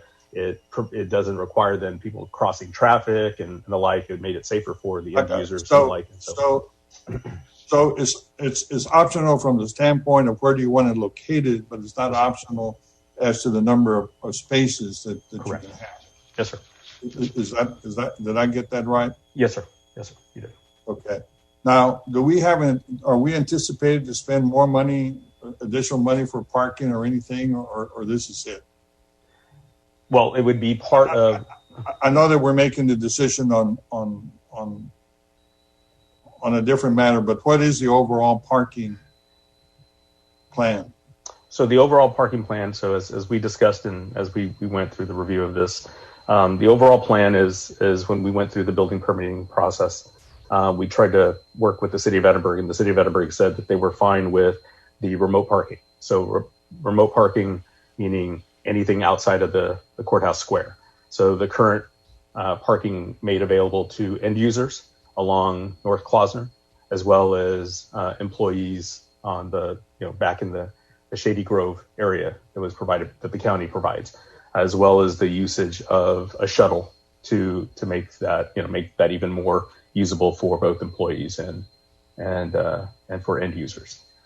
So the adding 235 spaces within the courthouse square, is an additional enhancement, if you will, to that. So right now, I guess per the city of Edinburg, we're fine with no parking within the square, right? But the county is looking for an opportunity to maximize the amount of parking inside the square, sure. And TxDOT maxed us out at 235. Sure, but are we going to need to spend more money for parking or not necessarily? So as part of the phase 2, it would be the demo of the existing facility as well as then surface parking. So there would be there would be an expense there for that surface parking. Yes, sir. Okay, but not doing that, or we're maximizing the parking that's available. Right. So you could. I mean, in some ways, you could say, you know what, we're not going to put any parking inside the square altogether, and still satisfy what the city of Edinburg requirements were for parking for that building. It really is the county going above and beyond in many ways. Has the DA approved the swap, if you will, to provide that additional parking for them, as opposed to? We provided the presentation to the DA's office, yes, sir, and did they accept it in lieu of the other? Well, based on the last meeting that we had with some of the commissioners, that was something that the DA was fine with, kind of allocating X amount of spaces for the assistant DAs near the building there in lieu of building a sky bridge. Yes, sir. That's correct, Judge. That's our understanding, that the DA would have a certain number of parking slots allocated and access to a certain area of the building, as well as controlled access into that parking area. Is that correct, Oscar? Yes, sir. Okay. It was a great amount of savings, not having to build that sky bridge that was going to be the longest, ugliest thing that I could imagine, right? at $7 million. Instead, we're going to put parking that's 30 feet away from the front door. So it was an awesome meeting that we had and satisfied everybody's concern. And at a great savings. Well, it certainly sounds like it. And at least I'm pleased with that decision. Well, Oscar, I think you've answered my questions. Okay. Any other questions, commissioners? Judge? No, but maybe you can hang around until we decide. But okay. Commissioner Torres, I think the reason that I thought the meander like had a little bit more aesthetically pleasing. It's a little bit more green. And I guess for me, knowing the difficulty of trying to maintain that, watering, cutting the grass, the amount of effort that it takes to keep it like that, I guess was what caused me to kind of move as a preference to the square. But I certainly understand, and whatever the will of the court is, as to which decision I'm okay with. So I'm okay with either one. I guess I was just looking at it from the maintenance side. It was the only reason I had chosen the other square. And personally, I prefer more green than concrete. I think that the greens around here can really help us with our environment, absorb all the water that comes down during this season. And it's just a little more pleasing to the eye than all the concrete that is there with the square design. Understood. Yes, ma'am. Sounds good to me. I'm good with either one. Whichever one is fine. Okay, so are we ready to vote? Somebody want to make a motion? Go ahead, Ms. Commissioner. Okay, I make a motion that we go with the meander design. Second. We have a motion and a second. All those in favor say aye. Aye. Aye. Motion carries. Thank you, Oscar. Okay, Thank you all. Thank you, everyone. Moving on to item E1 for IT. A, this is discussion, consideration, and action to approve a necessary CARES Act relief fund expenditure to cover costs not accounted for in the current budget and cannot be lawfully funded by line item allotment or allocation in order to assist the county functions and compliance with public health measures related to the ongoing COVID-19 public health emergency, with establishing a Wi-Fi project to assist the citizens with distance learning, including technical improvements, as well as teleworking capabilities, which requires a maintenance and service agreement. The county, having reviewed the agenda item briefing herein, finds that such expenditure is reasonable and necessary for the intended use. Could I have action, please? Motions to approve? Second. We have a motion and a second to approve. If we pass this, have we reached a point of no return, or can we continuously modify our Wi-Fi plan? I would think that would be a question for Mr. Salinas, but this would take care of any existing Wi-Fi connections we have in the county, irrespective of the specific Wi-Fi project. So we would need it anyway, but right now, I think it would cover anything at the end of the construction of that Wi-Fi project to be absorbed. The reason that I asked the question is I'm hearing, and this is totally rumor only because I've just been told this. I don't know whether it's a fact or not, that we're duplicating efforts with some other municipalities, and I just wanted to make sure that if that is correct, then I don't believe that we want to duplicate anything. If we have knowledge that we are, I think we want to rethink about it. That's why I asked the question. Judge, let me just share with you that last night we had a board meeting where we attended the board meeting with McAllen ISD, and Daniel Salinas answered that question of the duplication of efforts as they're out installing the antennas and towers and so forth. They will get notified when they're installing if there's a duplication of efforts. If there's another,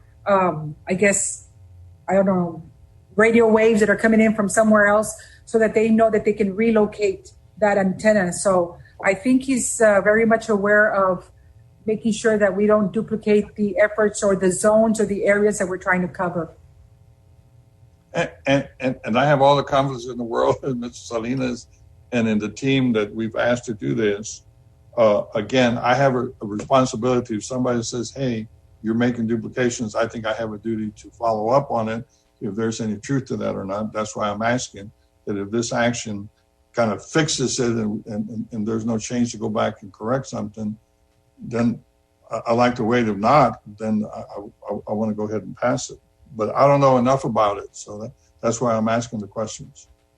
This item has nothing to do with those rumors you're hearing, Judge, about duplication. It's just about the signal sending out to the infrastructure we're setting up. But I'll I guess address the rumor if it has anything to do with Precinct 2. The only city that I'm in, that city's IT member has participated every step of the way, and we've never heard of duplication of services. Is that accurate, Mr. Salinas? That's correct, sir.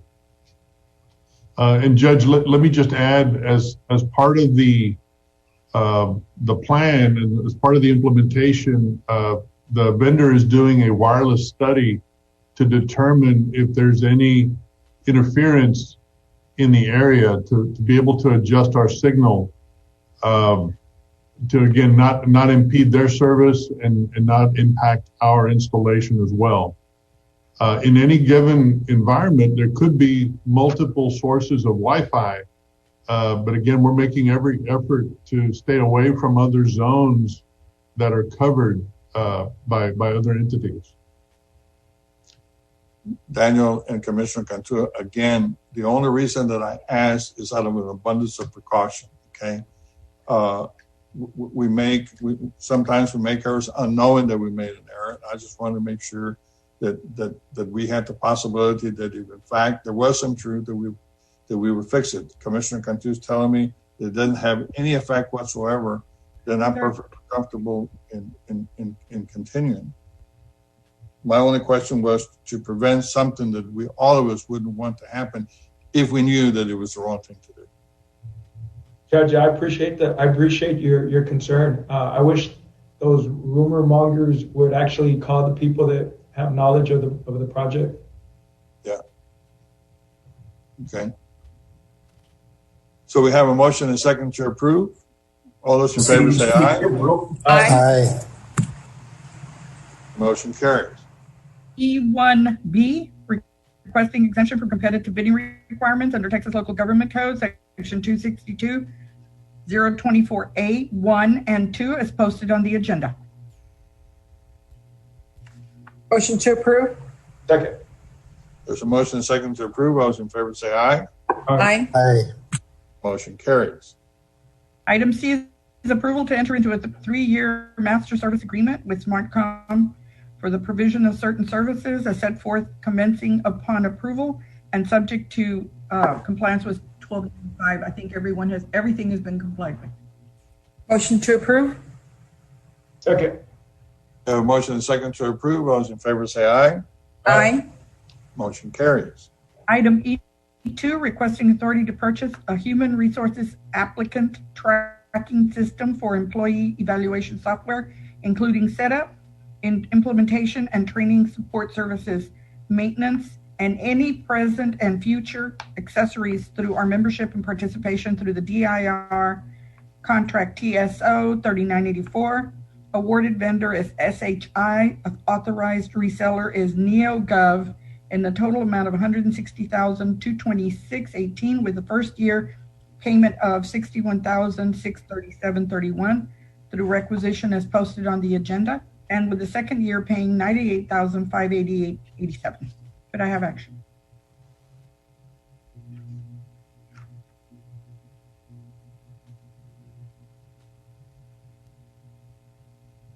Motion to approve. Motion to approve. Is there a second? What is this, Marty?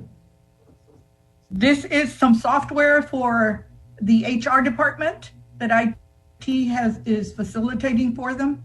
And this is, as it says, it's an applicant tracking system and employee evaluation software.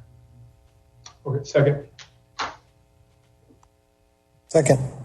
We have a motion and a second to approve. All those in favor say aye. Aye. I'm sorry. Motion carries. F1, this is for Health and Human Services. We're requesting approval of supplemental agreement number 1 for services under work authorization 1, contract 187 for Chanin Engineering, resulting in an estimated cost increase of $5,600 for the repair of the modular building for the health department. And that's for the building that's going to be moved on site. Second. We have a motion and a second to approve. All those in favor say aye. Aye. Motion carries. Thank you. That is all I have. Judge, Commissioners, with respect to item 21, I'm going to ask that we take those items up after a closed session. Okay, so we're ready to go to closed session? Yes, sir. Pursuant to Chapter 551 of the Texas Government Code and Sections 551.071, 551.072, 551.074, and 551.087, we will be going to closed session to discuss those items in closed session. Any action to be taken will be taken in open session when we return. I have a motion to do so. So move. Second. All those in favor say aye. Aye. Motion carries. It is now 12:19 p.m. that we're going into closed session. And we do have some action items to be taken care of. Yes, sir. Judge, Commissioners, thank you. Back under open session, let me go back and do a little bit of cleanup. I'd like to go back to item 16B, which would be under precinct 2. And I'm going to ask the court for no action under item 16B. Okay. Okay. Then going back to open session, 24A, real estate acquisition appropriation for same. There will be no action to be taken today. 24B, pending and or potential litigation. There's no action to be taken today. 24C, discussion, consideration, and possible action regarding response to public health emergency. Judge, Commissioners, I will refer back to in a couple minutes to item 21. So moving on to item 24D, cause number 720-CV-00257, Catalina Zuniga Herrera et al. Versus Stephen Farias et al. Judge, Commissioners, I would like to refer back to item 23. And it would be requesting exemption from competitive bidding requirements under the Texas Local Government Code, Section 262.024A4, a professional service for provision of legal services representation in connection with litigation. Can I have a motion to that effect? So moved. Is there a second? Second. We have a motion and a second to approve. All those in favor say aye. Aye. Aye. Motion carries. Item 23B will be engagement with the firm of David Willis and, once again, engagement with the firm of Ray Thomas and engagement with the firm of Michael McGurk and engagement with the firm of Marisa Hernandez for the provision of legal services representation in connection with litigation specific to cause number 720-CV-00257, Catalina Zuniga Herrera et al. Versus Stephen Farias et al., and authority to submit letter of engagement individually to David Willis, Ray Thomas, Michael McGurk, and Marisa Hernandez, subject to compliance with House Bill 1295. Move for approval. Second. We have a motion and a second to approve. All those in favor say aye. Aye. Motion carries. So, Judge, Commissioners, then I'd like to go back to item 21. 21 is discussion, consideration, and possible action regarding A, county response to disaster health emergency. 1, CARES Act funds. A, discussion, consideration, approval to amend eligibility guidelines for the Hidalgo County Mortgage and Rental Relief Program. So moved. Second. We have a motion and a second to approve. All those in favor say aye. Aye. Carries. Then I'd like to go then 21A, 1B. There will be no action under 21A, 1B. No action. Then we have 21B, measures necessary to preserve public health and safety. Action's been taken through 1A. 21C, direction or measures, direction regarding county government operations, including but not limited to essential functions. Judge Commissioners, we continue to do as we have said now for quite some time.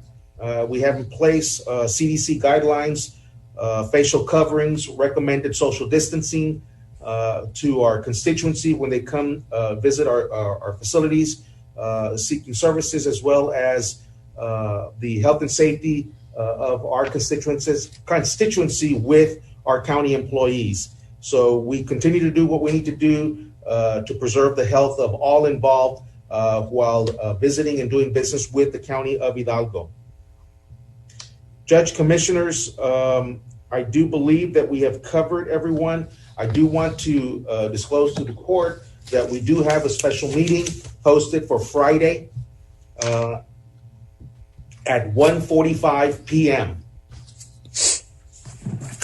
And we do have a budget workshop after this board session.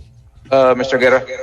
Yes. Sorry to interrupt, but I believe you skipped 24E. 24E. Thank you, sir. 24E. Thank you so very much. I did. Yes. My apologies.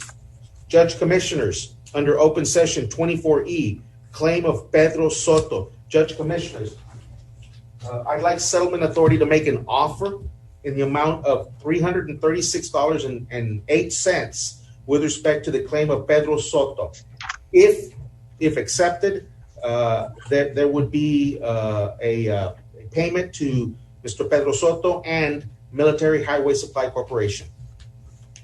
Move for approval. To approve. Second. We have a motion and a second to approve. Those in favor say aye. Aye. Carries. Okay, Judge, I believe that's all. I believe that concludes all of our agenda items. May I have a motion to adjourn? So moved. Second. Those in favor say aye. Aye. Motion carries. We are adjourned.